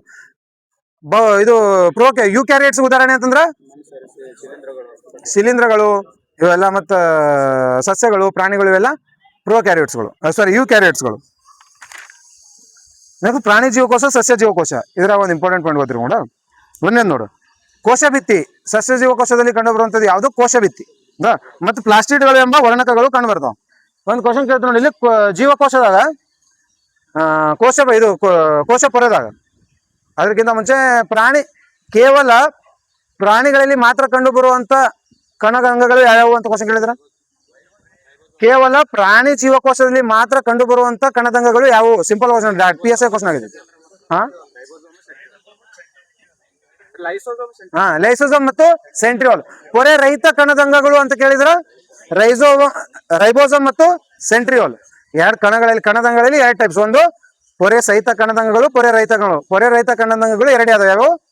ರೈಬೋಸೋಮ್ ಮತ್ತು ಸೆಂಟ್ರಿಯೋಲ್ಸ್. ಕೇವಲ ಪ್ರಾಣಿ ಜೀವಕೋಶ ಅಂದ್ರೆ ಇವು ಎರಡು ಮಾತ್ರ ಪ್ರಾಣಿ ಜೀವಕೋಶಗಳು ಉಳಿಕೆಲ್ಲ ಸಸ್ಯ ಜೀವಕೋಶಗಳಲ್ಲೂ ಕಂಡು ಬರ್ತೈತಿ. ಕೇವಲ ಪ್ರಾಣಿ ಜೀವಕೋಶಗಳಲ್ಲಿ ಕಂಡು ಬರೋದಂದ್ರೆ ಲೈಸೋಸಮ್ ಮತ್ತು ಸೆಂಟ್ರಿಯೋಲ್. ಹಾಗಾದ್ರೆ ಕೇವಲ ಸಸ್ಯ ಜೀವಕೋಶಗಳಲ್ಲಿ ಕಂಡು ಬರೋದು ಪ್ಲಾಸ್ಟಿಡ್ಸ್. ಇದು ಓದ್ರಿ. ಸೆಲ್ ವಾಲ್ ಅದ ಕೋಶ ಭಿತ್ತಿ. ನೆಕ್ಸ್ಟ್ ಕೋಶಪೊರೆ. ನೋಡು ಕೋಶಪೊರೆಯ ಕೆಲಸ ಏನು? ಜೀವಕೋಶಕ್ಕೆ ಯಾಂತ್ರಿಕ ಆಧಾರವನ್ನು ನೀಡ್ತೈತಿ ಒಂದನೇದ್ದು, ಮತ್ತು ಸಪೋರ್ಟಿಂಗ್ ಮೆಕ್ಯಾನಿಸಮ್ ಕೆಲಸ ಮಾಡೋದು. ಕ್ವಶನ್ ಕೇಳೋಣ, ಕೋಶಪೊರೆ ಯಾವುದರಿಂದ ಮಾಡಲ್ಪಟ್ಟಿರ್ತದೆ ಅಂದ್ರ ಪ್ರೋಟೀನ್ ಮತ್ತು ಯಾವ ಪ್ರೋಟೀನ್ ಮತ್ತು ಲಿಪಿಡ್ಸ್ ಇಂದ, ಹಿಸ್ಟಮಿನ್ ಎಂಬ ಪ್ರೋಟೀನ್ ಮತ್ತು ಲಿಪಿಡ್ಸ್ ಇಂದ ಮಾಡಲ್ಪಟ್ಟಿರ್ತೈತಿ. ಸಿಂಪಲ್. ಕೋಶಪೊರೆ ಯಾವ್ದಂದ್ರೆ ಪ್ರೋಟೀನ್ ಮತ್ತು ಲಿಪಿಡ್ಸ್ ಇಂದ ಮಾಡಲ್ಪಟ್ಟಿರ್ತೈತಿ. ಇದ್ರ ಕೆಲಸ ಏನು ಅಂತಂದ್ರೆ ಜೀವಕೋಶಕ್ಕೆ ಯಾಂತ್ರಿಕ ಆಧಾರ ಮತ್ತು ಹೊರಗಿನ ಭಾಗ ಮತ್ತು ಕಾವಲು ಅಂತ ಜೀವಕೋಶದ ಹೆಬ್ಬಾಗಿಲು ಅಂತ ಕರೀತಾರೆ. ಅದ ಹೊರಗಿನ ಭಾಗ. ಇದೇನ್ ಮಾಡ್ತೈತಿ? ಜೀವಕೋಶದೊಳಗೆ ಬೇಕಾದಂತ ಕಿಣ್ವಗಳು ಮತ್ತು ಅದರಿಂದ ಹೊರಬೇಕಾದಂತ ನಾರು ಪದಾರ್ಥಗಳನ್ನ ಒಳಗೆ ಜೀವಕೋಶದಿಂದ ಹೊರಗೆ ಮತ್ತು ಹೊರಗಿಂದ ಒಳಗೆ ಕಳ್ಸಕ ಯೂಸ್ ಆಗ್ತೈತಿ. ಯಾವುದು? ಕೋಶ ಪೊರೆ. ಇದು ಗೊತ್ತಿರ್ಲಿ. ಕೋಶಪೊರೆ ಅಂದ್ರೆ ಇದ್ರಾಗ 3 ಪ್ರೊಸೆಸ್ ನಡೀತಾವ. ಇದ್ರಾಗ ಜೀವಕೋಶದಿಂದ ಕೋಶಪೊರೆ ಮೂಲಕ ಹೊರಗೆ ಬರುವಾಗ ಮತ್ತು ಕೋಶಪೊರೆ ಹೊರಗಡೆಯಿಂದ ಕೋಶಪೊರೆ ಒಳಗಾಕ ಡಿಫ್ಯೂಷನ್, ಆಸ್ಮೋಸಿಸ್, ಆಕ್ಟಿವ್ ಟ್ರಾನ್ಸ್ಪಿರೇಷನ್ ಅಂತೇಳಿ. ಹೌದಾ? ಒಂದೇದು ಡಿಫ್ಯೂಷನ್ ಅಂದ್ರೆ ಏನು? ಅಭಿಸರಣ. ಡಿಫ್ಯೂಷನ್ ಅಂದ್ರೆ ಏನು? ಎಲ್ಲಿ ನಡೀತೈತಿ ಡಿಫ್ಯೂಷನ್? ಎದ್ರಾಗ ನಡೀತೈತಿ? ಡಿಫ್ಯೂಷನ್ ಅನಿಲಗಳಲ್ಲಿ. ಡಿಫ್ಯೂಷನ್ ಗ್ಯಾಸ್ದಾಗ ನಡೀತೈತಿ ಸರ್. ಡಿಫ್ಯೂಷನ್ ಅನಿಲಗಳಲ್ಲಿ ನಡೀತದೆ. 1ನೇ ಪಾಯಿಂಟ್. ಡಿಫ್ಯೂಷನ್ ಅಂದ್ರೇನು? ಅನಿಲಗಳಲ್ಲಿ ಅಧಿಕ ಸಾರತೆ ಪ್ರದೇಶದಿಂದ ಕಡಿಮೆ ಸಾರತೆ ಪ್ರದೇಶ ಕಡೆಗೆ ಅನಿಲಗಳ ಚಲನೆಗೆ ಡಿಫ್ಯೂಷನ್ ಅಂತ ಕರಿತೀವಿ. ಕನ್ನಡದಾಗ ಅವಿಸರಣೆ ಏನು ಕರಿತಾರ? ಕನ್ನಡದಾಗ ವಿಸರಣೆ ಅಂತ ಕರೀತಾರ. ಹೌದಾ? ಈಗ ನೋಡಿಲ್ಲಿ ಫಾರ್ ಎಕ್ಸಾಂಪಲ್ ನೋಡ, ಈಗ ನಾವೊಂದು ಬಿಲ್ಡಿಂಗ್ 2 ಮೆಟ್ಲು ಹತ್ಬೇಕಾದ್ರ ನಾವು ಹತ್ಬೇಕಾದ್ರೆ ನಮ್ಗೆ ಎನರ್ಜಿ ಬೇಕು. ಬಟ್ ಇಳಿಬೇಕಾದ್ರ ಎನರ್ಜಿ ಅಷ್ಟು ಅವಶ್ಯಕತೆ ಇರಂಗಿಲ್ಲ, ಆರಾಮಾಗಿ ಇಳಿಬಹುದು. ಹಂಗ ಅಭಿಸರಣೆ ಅಂತಂದ್ರೆ ವಿಸರಣೆದಾಗ ಏನಾಗ್ತೈತಿ? ಅಧಿಕ ಸಾರತೆ. ಕ್ವಶನ್ ಕೇಳ ಅದಕ್ಕೆ ಹೇಳತ್ತೀನಿ. ಅಧಿಕ ಸಾರತೆಯಿಂದ ಕಡಿಮೆ ಸಾರತೆಗೆ ಅನಿಲಗಳ ಏನಾಗ್ತೈತಿ? ವಿಸರಣೆ ಆಗ್ತೈತಿ, ಅಂದ್ರೆ ಟ್ರಾನ್ಸ್ಪೋರ್ಟ್ ಆಗೈತಿ. ಅದಕ್ಕಂದ್ರೆ ಮೇಲಿಂದ ಕೆಳಗೆ ಇಳಕ್ ಶಕ್ತಿ ಖರ್ಚಾಗ್ತೈತಿ. ಇಲ್ಲಿ ಆಗಂಗಿಲ್ಲ. ಡಿಫ್ಯೂಷನ್ ಪ್ರೋಸೆಸ್ ನಲ್ಲಿ ಯಾವುದೇ ಶಕ್ತಿಯ ವ್ಯತ್ಯಯವಾಗುವುದಿಲ್ಲ. ಹಿಂಗ್ ಸ್ಟೇಟ್ಮೆಂಟ್ ಕ್ವಶನ್ ಹೌದು, ಆಗಂಗಿಲ್ಲ. ಯಾಕಂದ್ರೆ ಇದು ಅಧಿಕ higher concentration to lower concentration ಗೆ ಚಲಿಸ್ತೈತಿ. ಹೌದಾ? ಡಿಫ್ಯೂಷನ್ ಆಗ ಕೇವಲ ಅನಿಲಗಳಲ್ಲಿ ನಡೀತೈತಿ. ಇದರಲ್ಲಿ ಯಾವುದೇ ಶಕ್ತಿ ಅಥವಾ ATP ಖರ್ಚು ಅಥವಾ ವೆಚ್ಚ ಆಗೋದಿಲ್ಲ. ಎರಡನೇದು, ಇದಕ್ಕೆ ಉದಾಹರಣೆಗಳು ಕ್ವಶನ್ ಕೇಳ್ತಾನೆ. ಇದು ಯಾವ ಉದಾಹರಣೆ ಕೊಟ್ಟು ಇದು ಯಾವುದಕ್ಕೆ ಉದಾಹರಣೆ ಅಂತ ಕೇಳ ಬರ್ದಿರ್ತಾನೆ.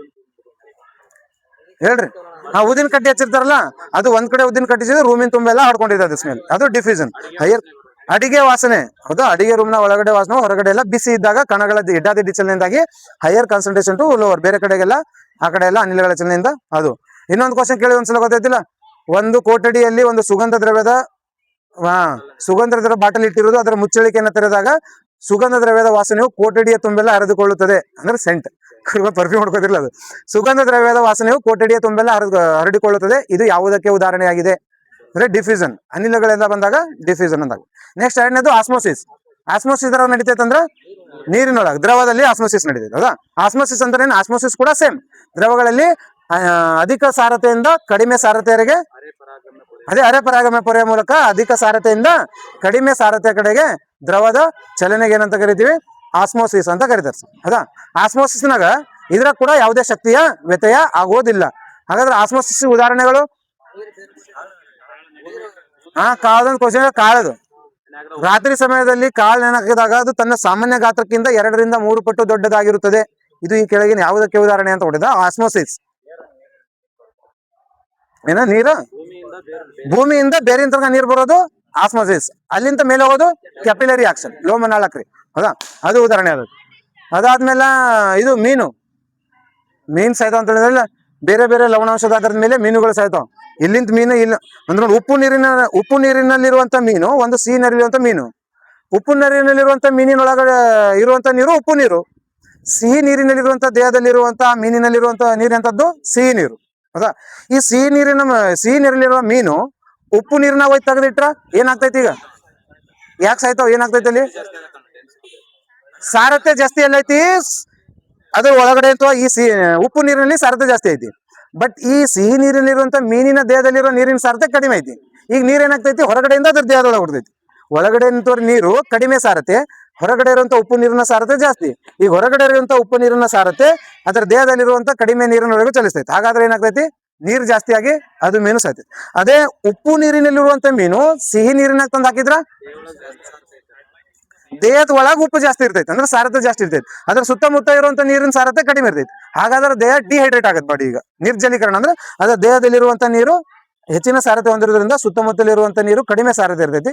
ದೇಹದಿಂದ ಹೊರಗೆ ನೀರು ಬಂದ್ರೆ ಡಿಹೈಡ್ರೇಟ್ ಆಗೋದು ಬಾಡಿ, ಅಲ್ಲಿ ಕೂಡ ಮಿನ್ಸತ್ತೆ. ಇವೆಲ್ಲ ಆಸ್ಮೋಸಿಸ್ ಉದಾಹರಣೆ. ಹೌದಾ?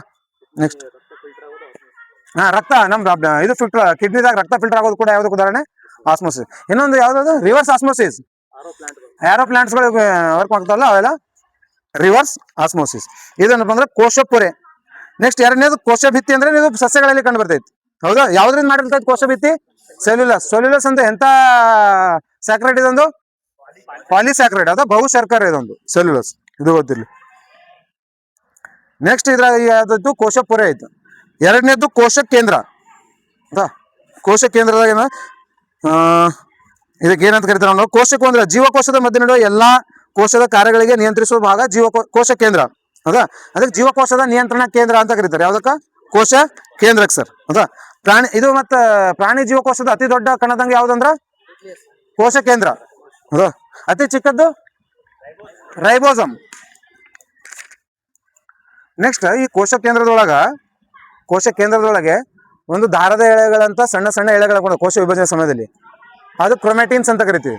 ಅವು ಕ್ರೊಮ್ಯಾಟಿನ್ಸ್ ವಿಭಜನೆ ಸಮಯದಲ್ಲಿ ಏನಾಗ್ತಾವ? ಕ್ರೋಮೋಸೋಮ್ಸ್ ಆಗಿ ಡೆವಲಪ್ ಆಗ್ತಾವ. ಹೌದಾ? ಹಾಗಾದ್ರೆ ಮಾನವನ ದೇಹದಲ್ಲಿರುವಂತಹ ಒಟ್ಟು ಕ್ರೋಮೋಸೋಮ್ಗಳ ಸಂಖ್ಯೆ ಎಷ್ಟು? 23 ಜೊತೆಗಳು ಅಂದ್ರೆ 46 ಕ್ರೋಮೋಸೋಮ್ಸ್ ಗಳು ಇರ್ತಾವ. ಹೌದಾ? ಬೇರೆ ಬೇರೆ ಜೀವಿಗಳಲ್ಲಿ ಬೇರೆ ಬೇರೆ ಕ್ರೋಮೋಸೋಮ್ಸ್ ಅದಾವ. ನಮ್ಮ ದೇಹದಾಗಿರೋದು 46. ಇದನ್ನ 2 ಭಾಗವಾಗಿ ಡಿವೈಡ್ ಮಾಡ್ತೇವೆ. ಯಾವುದು? ಒಂದು ಅಲೋಸೋಮ್ ಮತ್ತು ಆಟೋಸೋಮಲ್ ಅಂತೇಳಿ. ಅಲೋಸೋಮ್ ಅಂತಂದ್ರ 22 ವಿಧಗಳು. ಮೊದಲನೇದು ಅಂದ್ರೆ 44. ಒಂದನೇ ಗುಂಪಿನಿಂದ 22ನೇ ಗುಂಪು ಅಂದ್ರೆ ಟೋಟಲ್ 44 ಕ್ರೋಮೋಸೋಮ್ಸ್ ಏನಂತ ಕರಿತೀವಿ? ಅಲೋಸೋಮ್. ಆಮೇಲೆ ಇರೋದು ಎರಡಕ್ಕ ಆಟೋಸೋಮಲ್ಸ್.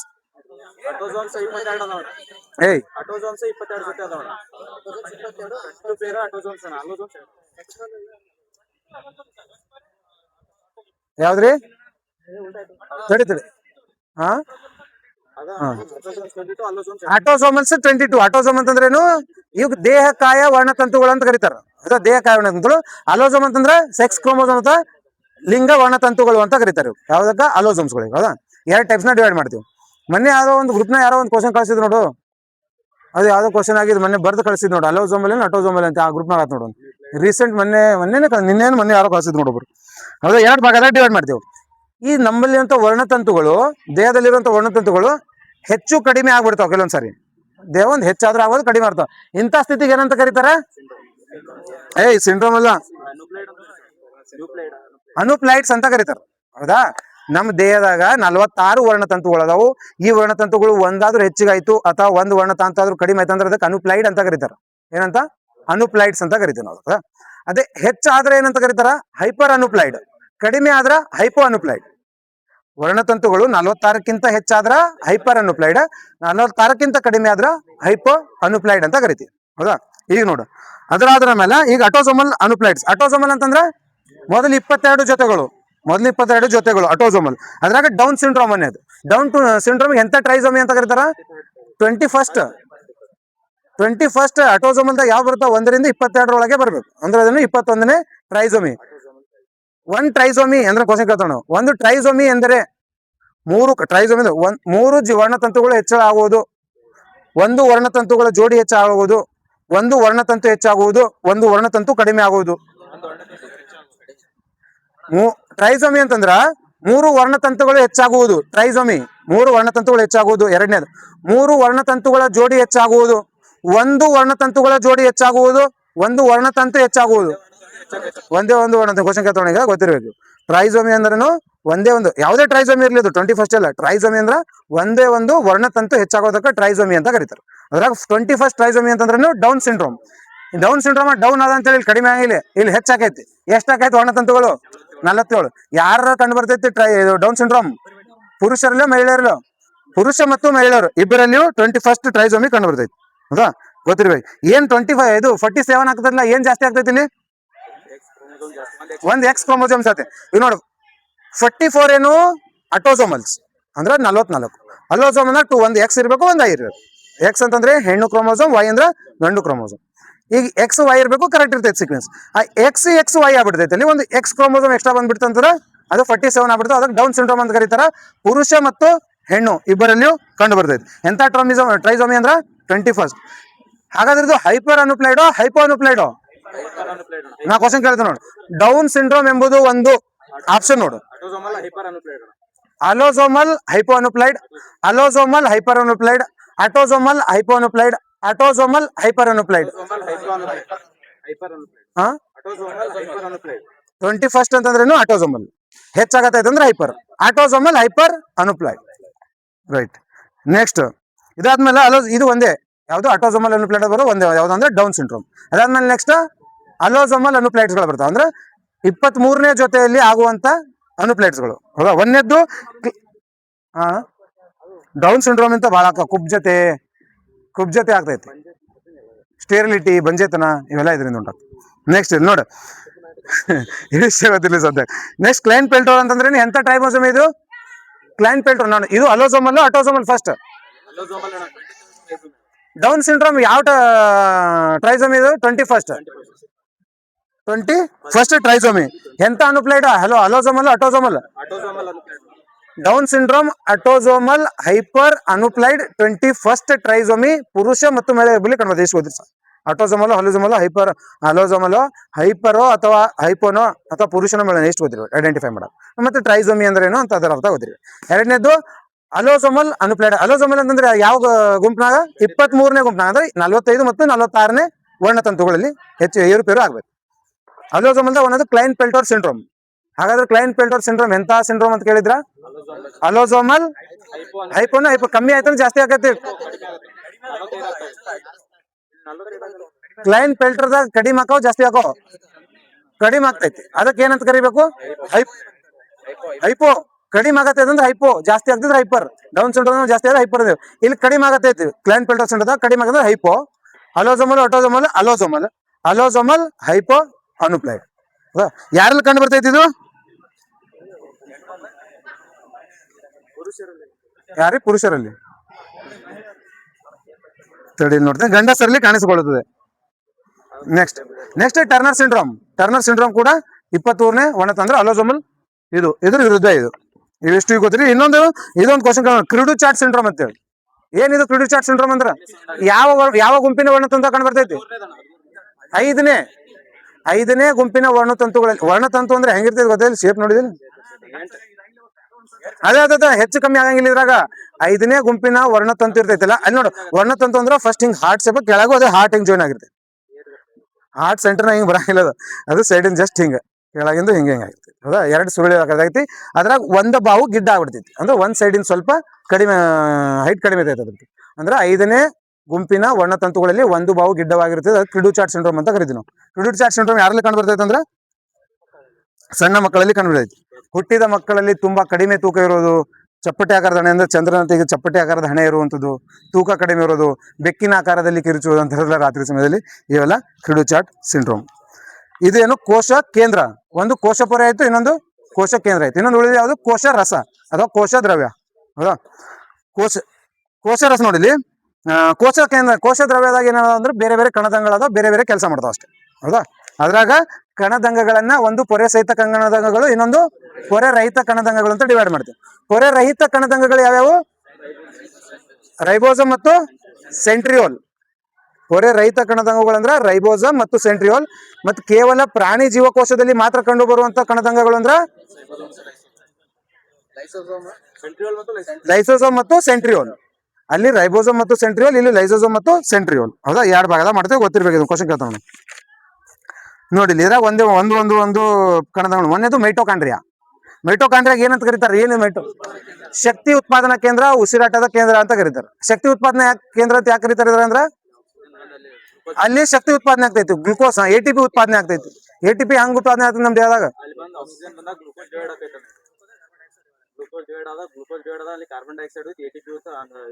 ಸಿಂಪಲ್. ಹೌದಾ?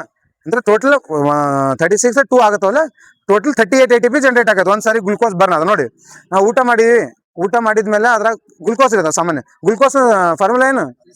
C6H12O6. ಈಗ ನಮ್ಮ ದೇಹದಾಗ ಎಲ್ಲ ಕಡೆ ಮೈಟೋಕಾಂಡ್ರಿಯಾದಾಗ ಪ್ರೆಸೆಂಟ್ ಐತಿ. ನಮಗೆ ಏನ್ ಬೇಕು ಈಗ? ಅದು ಕೆಮಿಕಲ್ ರಿಯಾಕ್ಷನ್ ಬೇಕು, ಆಕ್ಸಿಜನ್ ಬೇಕು. ಉಸಿರಾಟ ತಗೊಂಡು ಆಕ್ಸಿಜನ್ ಹೋಯ್ತು, ಆಕ್ಸಿಜನ್ ಮೈಟೋಕಾಂಡ್ರಿಯಾದಲ್ಲಿ ಹೋಗಿ ಅಲ್ಲಿ ಗ್ಲುಕೋಸ್ ಇರ್ತೈತೆ ಆಲ್ರೆಡಿ, C6H12O6. ಇದ್ರ ಜೊತೆಗೆ ಪ್ಲಸ್ ಆಕ್ಸಿಜನ್ ಸೇರಿಸ್ತೈತಿ. 2 ಕೆಮಿಕಲ್ ರಿಯಾಕ್ಷನ್ ಆಗೋದ್ರಿಂದ ಏನ್ ರಿಲೀಸ್ ಆಗ್ತೈತಿ? Carbon dioxide, 38 ATP energy release ಆಗ್ತೈತಿ, ಅದ್ರ ಜೊತೆಗೆ ಏನಾಗ್ತೈತಿ, ನೀರ್ ರಿಲೀಸ್ ಆಗ್ತೈತಿ. ಹೌದಾ, ಸಿಂಪಲ್. ಅದಕ್ಕೆ ಇಲ್ಲಿ ಆಹಾರ ಉತ್ಪಾದನೆ, ಎನರ್ಜಿ ಉತ್ಪಾದನೆ ಆಯ್ತಲ್ಲ, ATP ಫುಲ್ ಫಾರ್ಮ್ ಏನು, ಅಡಿನೋಸಿನ್ ಟ್ರೈಫಾಸ್ಫೇಟ್. ಅದಕ್ಕೆ ATP ನಮ್ಮ ದೇಹದಲ್ಲಿರುವಂತ ಚಲಾವಣೆಯ ನಾಣ್ಯ ಅಂತ ಕರೀತಾರೆ. ಹೌದಾ, ಮೂವಿಂಗ್ ಕಾಯಿನ್ ಆಫ್ ಬಾಡಿ ಅಂತ ಕರೀತಾರೆ. ಯಾವುದು, ATP, ಅಡಿನೋಸಿನ್ ಟ್ರೈಫಾಸ್ಫೇಟ್. ಅದು ಯೂಸ್ ಆಗ್ತೈತಿ, ಕಾರ್ಬನ್ ಡೈಆಕ್ಸೈಡ್ ಆಗಿ ವಾಪಸ್ ಹೋಗ್ತೈತಿ, ನೀರು ಬಿಡುಗಡೆ ಆಗ್ತೈತಿ, ಮೈಟೋಕಾಂಡ್ರಿಯಾ. ಈಗ ಉಸಿರಾಟದ ಕೇಂದ್ರ ಯಾಕೆ ಕರೀತಾರೆ ಅಂದ್ರೆ, ಈಗ ಆಕ್ಸಿಜನ್ ಬಂದು ಯೂಸ್ ಮಾಡ್ಕೊಂಡು ಕಾರ್ಬನ್ ಡೈಆಕ್ಸೈಡ್ ರಿಲೀಸ್ ಮಾಡ್ತೈತಲ್ಲ, ಕಾರ್ಬನ್ ಡೈಆಕ್ಸೈಡ್ ಮತ್ತು ಆಕ್ಸಿಜನ್ ವಿನಿಮಯ ಆಗ್ತಿದ್ರೆ ಅದಕ್ಕೆ ಮತ್ತೆ ಉಸಿರಾಟದ ಕೇಂದ್ರ ಅಂತ ಕರೀತಾರೆ. ಆ ಕಾರಣದಿಂದ ಏನಂತ ಕರೀತಾರ, ಉಸಿರಾಟದ ಕೇಂದ್ರ. ಹೌದಾ, ನೆಕ್ಸ್ಟ್ ತನ್ನದೇ ಆದ ಕ್ವಶನ್ ಕೇಳೋಣದು. ತನ್ನದೇ ಆದ DNA ಅನ್ನ ಹೊಂದಿರುವಂತ ಕಣದಂಗಗಳು ಅಥವಾ ಈ ಕೆಳಗಿನವುಗಳಲ್ಲಿ ಯಾವುವು ತನ್ನದೇ ಆದಂತ DNA ಗಳನ್ನು ಹೊಂದಿರ್ತಾವ? ಪ್ಲಾಸ್ಟಿಡ್ಸ್ಗಳು, ಸಸ್ಯ ಜೀವಕೋಶಗಳಲ್ಲಿರುವಂತಹ ಪ್ಲಾಸ್ಟಿಡ್ಗಳು, ನಮ್ಮಲ್ಲಿರುವಂತಹ ನ್ಯೂಕ್ಲಿಯಸ್ ಮತ್ತು ಮೈಟೋಕಾಂಡ್ರಿಯಾ, ಇವು ಮೂರು ತಮ್ಮದೇ ಆದಂತ DNA ಅನ್ನ ಹೊಂದಿರ್ತೈತಿ. ಹೌದಾ, ಇದು ಇಷ್ಟು ಗೊತ್ತಿರ್ಬೇಕು ಮೈಟೋಕಾಂಡ್ರಿಯಾದ ಬಗ್ಗೆ. ಇದು PSI ಕ್ವಶನ್. ಮೈಟೋಕಾಂಡ್ರಿಯಾದ ಒಳಪದರನ್ನ ಏನಂತ ಕರೀತಾರೆ ಅಂತೇಳಿ, ಕ್ರಿಸ್ಟೆ ಅಂತ ಕರೀತಾರೆ. ಹೌದಾ, ಇದು ಗೊತ್ತು. ನೆಕ್ಸ್ಟ್ ಎರಡನೇದು ಗಾಲ್ಗಿ ಕಾಂಪ್ಲೆಕ್ಸ್, ಗಾಲ್ಗಿ ಸಂಕೀರ್ಣ ಕನ್ನಡ ಕ್ಯಾಮಿಲೋ ಗಾಲ್ಗಿ. ಹೌದಾ, ಇದೊಂದು ಕ್ವಶನ್ ಕೇಳಿದ ಒಂದ್ಸಲ. ಗಾಲ್ಗಿ ಕಾಂಪ್ಲೆಕ್ಸ್ ಏನಂತ ಕರೀತಾರ? ರಾಸಾಯನಿಕ ಕಾರ್ಖಾನೆ, ನಮ್ಮ ದೇಹದ ಜೀವಕೋಶದ ರಾಸಾಯನಿಕ ಕಾರ್ಖಾನೆ, chemical factory of the cell. ಹೌದಾ, ಇದಕ್ಕೆ ಪೋಸ್ಟ್ ಮಾಸ್ಟರ್ ಅಂತ ಕರೀತಾರ, ಅಂಚೆ ಕಚೆ ಪೋಸ್ಟ್ ಆಫೀಸ್ ಅಂತ ಕರೀತಾರ, ಟ್ರಾಫಿಕ್ ಪೊಲೀಸ್ ಅಂತ ಕರೀತಾರ. ಹೌದಾ, ಇದೇನ್ ಮಾಡ್ತೈತಿ, ದೇಹಕ್ಕೆ ಬೇಕಾಗುವಂತ ಕಿಣ್ವಗಳು ಅಥವಾ ರಾಸಾಯನಿಕಗಳನ್ನ ಉತ್ಪಾದನೆ ಮಾಡಿ ಸಂಗ್ರಹಣೆ ಮಾಡ್ತೈತಿ. ಹೌದಾ, ಪ್ರೊಡಕ್ಷನ್ ಹೌಸ್, ರಾಸಾಯನಿಕ ಕಾರ್ಖಾನೆ ಅಂದ್ರೆ ಕೆಮಿಕಲ್ ಪ್ರೊಡಕ್ಷನ್ ಹೌಸ್ ಅಂತ ಕರೀತಾರೆ. ಇದಷ್ಟು ಹೋದ್ರಿ. ಲೈಸೋಸಮ್ ಏನ್ ಮಾಡ್ತೈತಿ? ಸೂಸೈಡಲ್ ಬ್ಯಾಗ್ಸ್ ಅಂತ ಕರೀತಾರೆ, ಆತ್ಮಹತ್ಯಾ ಸಂಚಿಗಳು ಅಂತ ಕರೀತಾರೆ. ಈಗ ಯಾವ್ದೋ ಒಂದು ಎಲ್ಲಾದ್ರೂ ನಮಗೆ ಪೆಟ್ಟಾಯ್ತು, ಅದ ಪೆಟ್ಟಾದ್ಮೇಲೆ ಅಲ್ಲಿಂದ ಜೀವಕೋಶಗಳನ್ನ ಡೆಡ್ ಸೆಲ್ಸ್ ಆಗ್ಬಿಡ್ತಾವ, ಸೆಲ್ಸ್ಗಳು ಡೆಡ್ ಆಗ್ಬಿಡ್ತಾವ. ಆ ಡೆಡ್ ಸೆಲ್ಗಳನ್ನ ಅಲ್ಲಿಂದ ತಾನಾಗೆ ಅದ್ರದ್ದು ಗಾಯ ಕಡಿಮೆ ಮಾಡಿ ಅದ್ರ ಮೇಲೆ ಒಂದು ವಾಸಿ ಮಾಡ್ಬೇಕು ಅಂದ್ರೆ ಅದ್ರ ಲೈಸೋಸಮ್ ಕೆಲಸ ಮಾಡ್ತೈತಿ. ಡೆಡ್ ಸೆಲ್ಗಳು, ಮೃತ ಜೀವಕೋಶಗಳನ್ನ ತೆಗೆದುಹಾಕೋದು, ಅದಕ್ಕೆ ಸೂಸೈಡಲ್ ಬ್ಯಾಗ್ಸ್. ಸೂಸೈಡ್ ಅಂತಂದ್ರೆ ಏನು? ನಾನೇ ಹೊಡ್ಕೊಳ್ಳೋದು ಸುಸೈಡ್, ನನಗೆ ಇನ್ನೊಬ್ಬರು ಬಂದು ಹೊಡಿದ್ರೆ ಅದ್ರ ಮರ್ಡರ್. ಸುಸೈಡ್ ಅಂದ್ರೆ ಅದು ತನ್ನ ತಾನಷ್ಟೇ ಹಾನಿ ಮಾಡ್ಕೊಳ್ತೈತಿ. ಮರ್ಡರ್ ಮತ್ತು ಸುಸೈಡ್ ಡಿಫ್ರೆನ್ಸ್. ಸುಸೈಡ್ ಅಂದ್ರೆ ನಾವೇ ಸಾಯೋದು, ಮರ್ಡರ್ ಅಂದ್ರೆ ಇನ್ನೊಬ್ಬರು ಬಂದು ಹೊಡೋದು. ಹಂಗೆ ಸುಸೈಡ್ ಅಂತ ಕರೀತಾರೆ ಅಂದ್ರೆ ಇದಕ್ಕೆ ಬೇರೆ ಯಾವ್ದು ಹೆಲ್ಪ್ ಮಾಡಲ್ಲ, ಅದು ತಾನಾಗೆ ಜೀವಕೋಶಗಳನ್ನ ಕೊಲೆ ಮಾಡ್ಕೊಳ್ತದೆ, ಅದ್ರ ಹತ್ರ ಅಂತ ಜೀವಕೋಶ. ಅದ ಇದು ಲೈಸೋಸೋಮ್. ಯಾವುದು? ಯಾವ್ದು ಲೈಸೋಸೋಮ್? ಲೈಸೋಸೋಮ್ ಕಂಡು ಹಿಡಿದವರು ಕ್ರಿಶ್ಚಿಯನ್ ರೆನೆಡುವೆ. ಲೈಸೋಸೋಮ್ಗಳನ್ನ ಜೀವಕೋಶದ ತ್ಯಾಜ್ಯ ವಿಲೇವಾರಿ ಮಾಡುವ ಒಂದು ವಿಧದ ವ್ಯವಸ್ಥೆ ಆಗಿದೆ. ಲೈಸೋಸೋಮ್ ಸಾವಯವ ವಸ್ತುಗಳು, ಬ್ಯಾಕ್ಟೀರಿಯಾ, ಆಹಾರಗಳ ಕಣಗಳಂತ ಪರಕೀಯ ವಸ್ತುಗಳು ಸಣ್ಣ ಸಣ್ಣ ಕಣಗಳಾಗಿ ವಿಭಜಿಸಲು ಜೀರ್ಣಕಾರಕ ಕಿಣ್ವಗಳನ್ನು ಹೊಂದಿದೆ. ಈ ಕಿಣ್ವಗಳನ್ನು ಹೊರಟು ಇಲ್ಲಿದ್ರ ಆತ್ಮಹತ್ಯೆ ಸಂಚಿಗಳು ಅಂತಷ್ಟೇ ಐತಿ.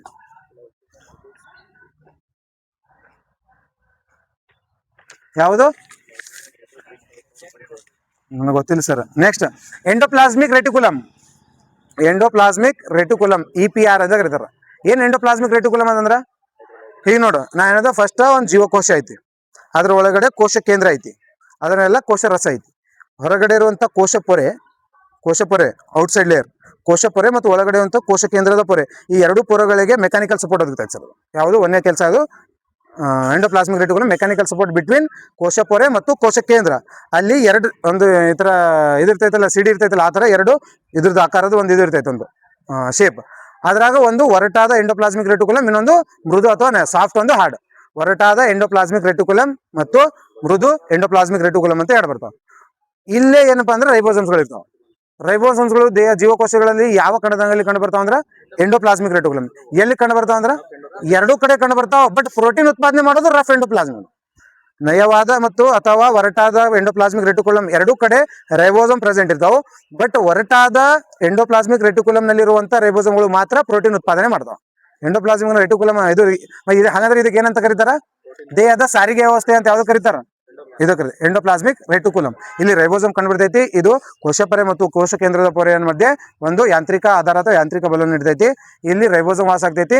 ಒರಟಾದ ಎಂಡೋಪ್ಲಾಸ್ಮಿಕ್ ರೆಟಿಕುಲಮ್ ನಲ್ಲಿರುವಂತಹ ರೈಬೋಸಮ್ಗಳು ಪ್ರೋಟೀನ್ ಅನ್ನ ಉತ್ಪಾದನೆ ಮಾಡ್ತವೆ. ಜೀವಕೋಶದ ಸಾರಿಗೆ ವ್ಯವಸ್ಥೆ ಅಂತ ಕರೀತಾರೆ, ಸಾಗಾಣಿಕೆ ವ್ಯವಸ್ಥೆ ಅಂತ ಕರೀತಾರೆ. ನೆಕ್ಸ್ಟ್ ಅದನ್ನ ರಸದಾನಿಗಳು, ವ್ಯಾಕ್ಯೂಲ್ಸ್. ಏನ್ ರಸದಾನಿಗಳು ಅಂತಂದ್ರೆ ಸಂಗ್ರಹಣಾ ಕೊಠಡಿ ಅಂತ ಕರೀತಾರೆ. ಜೀವಕೋಶದ ಸಂಗ್ರಹಣಾ ಕೊಠಡಿ.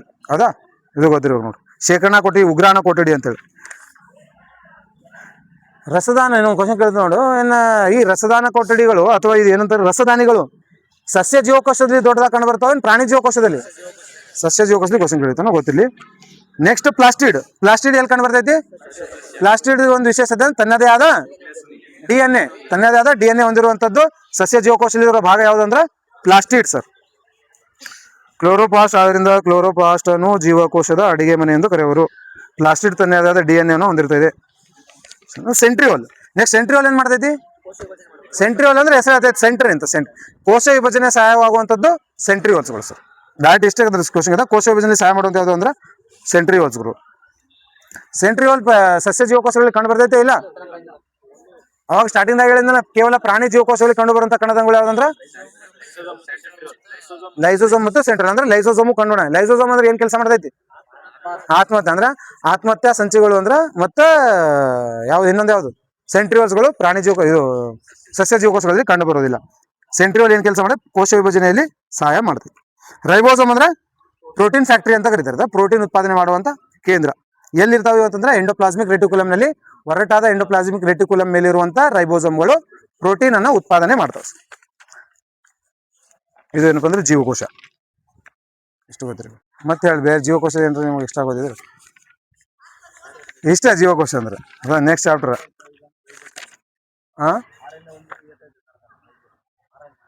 ಆರ್ಎನ್ಎ ಹೊಂದಿರುವ ಏಕೈಕ ಕಣದಂಗ ಅಂದ್ರೆ ರೈಬೋಸೋಮ್. ಆ ರೈಬೋಸ್ ಓಕೆ. ಗೊತ್ತಿಲ್ಲ.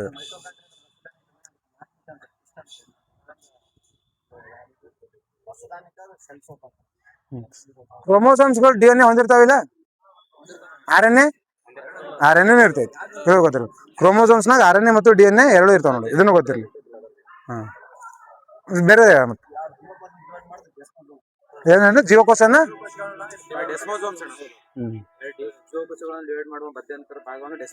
ಡೆಸ್ಮೋಸೋಮ್ಸ್.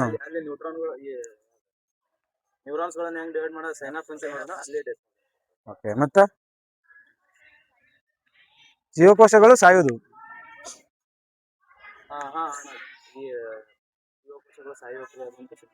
ಏನ್ ಹೇಳ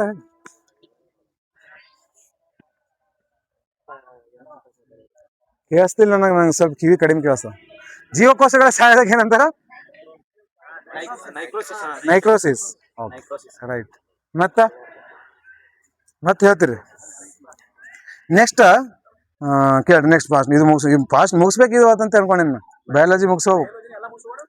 ಮುಗಿಸಿ ಹೋಗುದು 6 ಗಂಟೆ ತನ ಅಂತ. ನೆಕ್ಸ್ಟ್ ರಕ್ತ ನೋಡು. ಕೇಳ. ರಕ್ತ ಮತ್ತು ರಕ್ತದ ಘಟಕಗಳು.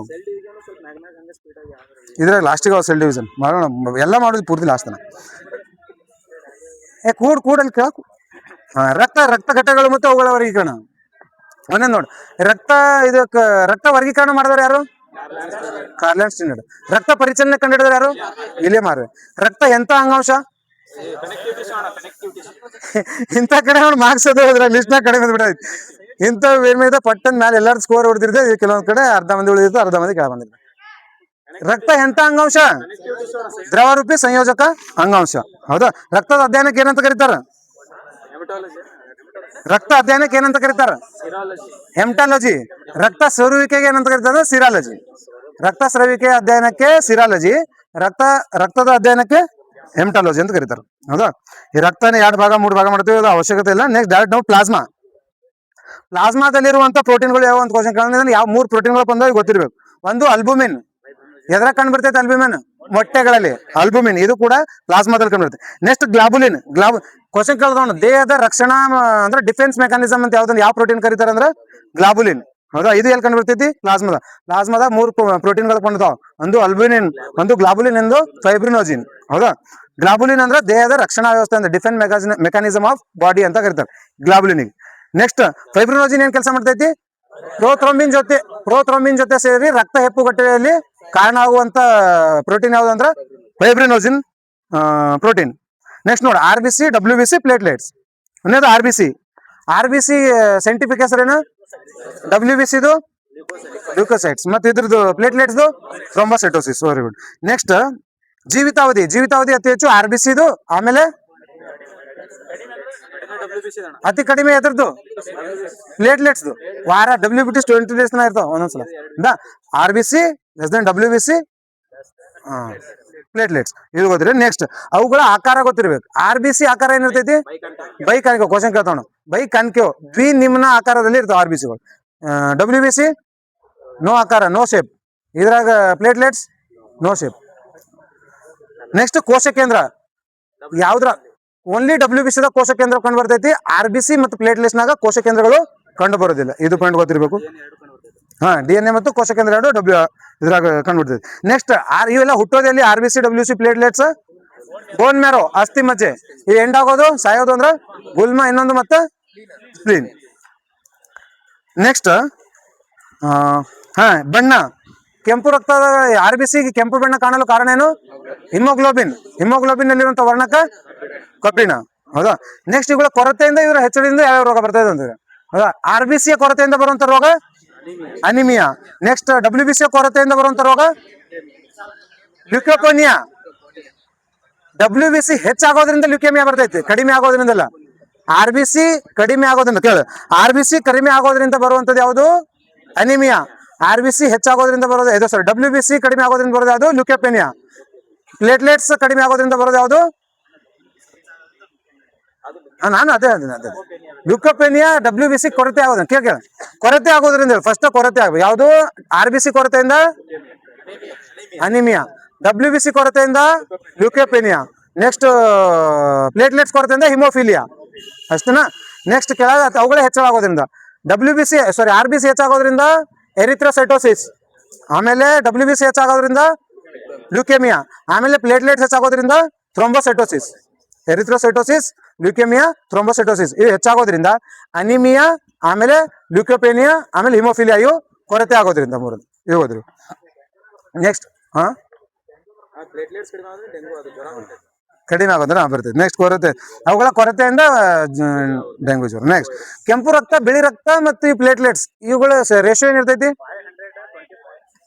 500 ಅಲ್ಲದ 600 45 and 40 600 is to 1:25. 600 is to 1:25. ನೋಡೋಣ ಸರಿ, ನೋಡೋದು ಕ್ವಶನ್ ಇದ್ರಾಗ ನಿಮಗೆ ಇದ್ರಾಗ ಟೆಕ್ಸ್ಟ್ ಬುಕ್ ನಾ ಕ್ವಶನ್ಸ್ ಇದೆ ನನಗೆ ಗೊತ್ತಿದೆ. 600:40:1 and 45. RBC 600. 600 is to 1:40. ಹಾ, ಮತ್ತೆ ಅದೇ ಹೇಳತ್ತೀನಿ ನಾನು. 600:1:40. 600:1:40. ಹೌದಾ, ಗೊತ್ತಿರ್ಲಿ. ಹಾಗಾದ್ರೆ ನಮ್ಮ ದೇಹದಾಗ ಬಿಳಿ ರಕ್ತ ಕಣಗಳು ಜಾಸ್ತಿ ಇರ್ತಾವ, ಪ್ಲೇಟ್ಲೆಟ್ ಜಾಸ್ತಿ ಇರ್ತಾವ? ಪ್ಲೇಟ್ಲೆಟ್ ಜಾಸ್ತಿ ಇರ್ತಾವ, RBC ಜಾಸ್ತಿ ಇರ್ತಾವ? RBC ಅದು. RBC 600, ಪ್ಲೇಟ್ಲೆಟ್ಸ್ 40, WBC 1 ಅಂದ್ರೆ ಈ ರೇಷನ್ ಆಗುತ್ತೆ. ಗಾತ್ರದಾಗ ಯಾವ್ದು ದೊಡ್ಡದಿರ್ತಾವ? ಮೂರನ್ನ ಗಾತ್ರದಾಗ ಇಳಿಕೆ ಕ್ರಮದಲ್ಲಿ ಬರ್ರಿ ಅಂದ್ರೆ WBC ಅತಿ ದೊಡ್ಡ ಗಾತ್ರ, ಆಮೇಲೆ RBC, ಆಮೇಲೆ ಪ್ಲೇಟ್ಲೆಟ್ಸ್. ನೆಕ್ಸ್ಟ್ ನೋಡ, ಈ ಬಿಳಿ ರಕ್ತ ಕಣಗಳು. ಬಿಳಿ ರಕ್ತ ಕಣಗಳದಾಗ ಎರಡು, ಒಂದು ಗ್ರಾನುಲೋಸೈಟ್ಸ್, ಇನ್ನೊಂದು ಅಗ್ರಾನುಲೋಸೈಟ್ಸ್. ಗ್ರಾನುಲೋಸೈಟ್ಸ್ ಅಂತಂದ್ರ ಕಣ ಸಹಿತ ಬಿಳಿ ರಕ್ತ ಕಣಗಳು. ಅಗ್ರಾನುಲೋಸೈಟ್ಸ್ ಅಂದ್ರ ಕಣರಹಿತ ಬಿಳಿ ರಕ್ತ ಕಣಗಳು. ಎರಡು ಭಾಗ ಮಾಡ್ತೀವಿ ನಾವು ಬಿಳಿ ರಕ್ತ ಕಣಗಳದ, ಗ್ರಾನುಲೋಸೈಟ್ಸ್, ಅಗ್ರಾನುಲೋಸೈಟ್ಸ್. ಒಂದೇದ್ದು ಅಗ್ರಾನುಲೋಸೈಟ್ಸ್. ಅಗ್ರಾನುಲೋಸೈಟ್ಸ್ ಅಂದ್ರ ಎರಡು ಬರ್ತಾವ, ಒಂದು ಮೊನೋಸೈಟ್, ಒಂದು ಲಿಂಫೋಸೈಟ್. ಗ್ರಾನುಲೋಸೈಟ್ಸ್ ಅಂದ್ರ ಇಸಿನೋಫಿಲ್, ಬಾಸೋಫಿಲ್, ನ್ಯೂಟ್ರೋಫಿಲ್ 3 ಬರ್ತಾವ. ಹೌದಾ, ಒಂದೇದ್ ನೋಡು. ಈಗ ನೋಡ, ಗ್ರಾನುಲೋಸೈಟ್ಸ್ ಅಂದ್ರೆ ಕಣ ಸಹಿತ ಯಾವ್ಯಾವ ಬರ್ತಾವ ಇದ್ರಾಗ? ನ್ಯೂಟ್ರೋಫಿಲ್, ಎಸಿನೋಫಿಲ್ ಮತ್ತು ಬಾಸೋಫಿಲ್. ಇದ್ರಾಗ ಎನ್ಸೈಮ್ ಅಥವಾ ಕಿಣ್ವ ರಾಸಾಯನಿಕ ಉತ್ಪಾದಿಸುವಂಥದ್ದು ಯಾವ್ದು ಮೂರದಾಗ? ಬ್ಯಾಸೋಫಿಲ್. ಬ್ಯಾಸೋಫಿಲ್ ಯಾರಿಗೆ ಆಕ್ಟಿವ್ ಮಾಡ್ತೈತಿ? ಎಸಿನೋಫಿಲ್. ಕೇಳ, ಬಾಸೋಫಿಲ್ ಎಂಬುದು ಹಿಸ್ಟಮಿನ್. ಬಾಸೋಫಿಲ್ ಏನ್ ಮಾಡ್ತೈತಿ? ಹಿಸ್ಟಮಿನ್ ಎಂಬ ರಾಸಾಯನಿಕವನ್ನ ಬಿಡುಗಡೆ ಮಾಡಿ ಈಸಿನೋಫಿಲ್ ಅನ್ನ ಸಕ್ರಿಯಗೊಳಿಸ್ತೈತಿ. ಯಾಕಂತಂದ್ರ ನಮ್ಮ ದೇಹದಲ್ಲಿ ಎಂಟರ್ ಆಗುವಂತ ಅನಿರ್ಜೀವ ಅಲರ್ಜಿ ಕಾರಕಗಳ ವಿರುದ್ಧ ಹೋರಾಡೋದು. ಅಂದ್ರ ಧೂಳಿನ ಕಣ, ಹೊಗೆ ಏನಾದ್ರು ಹೋಗ್ತಾ ಕಣಗಳು ದೇಹದಾಗ, ಅದ್ರ ವಿರುದ್ಧ ಹೋರಾಡ್ತಾರೆ ಯಾರು ಅಂದ್ರ ಇಸಿನೋಫಿಲ್. ಇಸಿನೋಫಿಲ್ಗೆ ಆಕ್ಟಿವ್ ಮಾಡೋರು ಯಾರಂದ್ರ ಬಾಸೋಫಿಲ್. ಬಾಸೋಫಿಲ್ ಹೆಂಗ್ ಆಕ್ಟಿವ್ ಮಾಡ್ತೈತೆ ಅಂದ್ರ ಹಿಸ್ಟಮಿನ್ ಎಂಬ ಒಂದು ಕೆಮಿಕಲ್ ರಿಲೀಸ್ ಮಾಡ್ತೈತಿ. ಹಿಸ್ಟಮಿನ್ ಎಂಬ ಕೆಮಿಕಲ್ ರಿಲೀಸ್ ಮಾಡೋದ್ರ ಮುಖಾಂತರ ಆ ಕೆಮಿಕಲ್ ಹೋಗಿ ಇಸಿನೋಫಿಲ್ ಆಕ್ಟಿವ್ ಮಾಡ್ತೈತಿ. ಇಸಿನೋಫಿಲ್ ಆ ಅಲರ್ಜಿ ಕಾರಕಗಳ ವಿರುದ್ಧ ಹೋರಾಡ್ತೈತಿ. ಇದು ಯಾವುದು? ನ್ಯೂಟ್ರೋಫಿಲ್ ಅಂತಂದ್ರ ಇದ್ರಾಗ ಹೇಳಿಕೆದಾಗ ಅವ್ರು ಇದು ಹೇಳ್ರಿ. ಅವುಗಳು ಹೊಂದಿರುವಂತ ಬಿಳಿ ರಕ್ತ ಕಣಗಳಲ್ಲಿ ಅವನು ಇಳಿಕೆ ಕ್ರಮದಲ್ಲಿ ಕೇಳ್ತಾನೆ. ಒಂದೇದ್ದು neutrophil, lymphocyte, monocyte, basophil. Lymphocyte neutrophil, lymphocyte, monocyte, eosinophil, basophil ಇಳಿಕೆ ಕ್ರಮ ಗೊತ್ತಿರ. ಹೌದಾ, ಇವು 3 ಗೊತ್ತಿರ್ಬೇಕು. ನೆಕ್ಸ್ಟ್ ನ್ಯೂಟ್ರೋಫಿಲ್ ಏನ್ ಮಾಡ್ತೈತಿ? ಬ್ಯಾಕ್ಟೀರಿಯಾ ಮತ್ತು ಶಿಲೀಂಧ್ರ ಕಾರಕಗಳ ವಿರುದ್ಧ ಹೊರಡ್ತೈತಿ. ಇವೇನಾಯ್ತು? ಗ್ರಾನುಲೋಸೈಟ್ಸ್. ಅಗ್ರಾನುಲೋಸೈಟ್ಸ್ ಯಾವ್ಯಾವ? 2 ಯಾವ? ಲಿಂಫೋಸೈಟ್, ಮೊನೋಸೈಟ್. ಇದ್ರಾಗ ರಾಸಾಯನಿಕ ಬಿಡುಗಡೆ ಮಾಡೋದು ಯಾವುದು? ರಾಸಾಯನಿಕ ಮೊನೋಸೈಟ್. ಇಲ್ಲಿ ರಾಸಾಯನಿಕ ಬಿಡುಗಡೆ ಮಾಡಿದವರು ಬೆಸೋಫಿಲ್, ಅಲ್ಲಿ ಮೊನೋಸೈಟ್.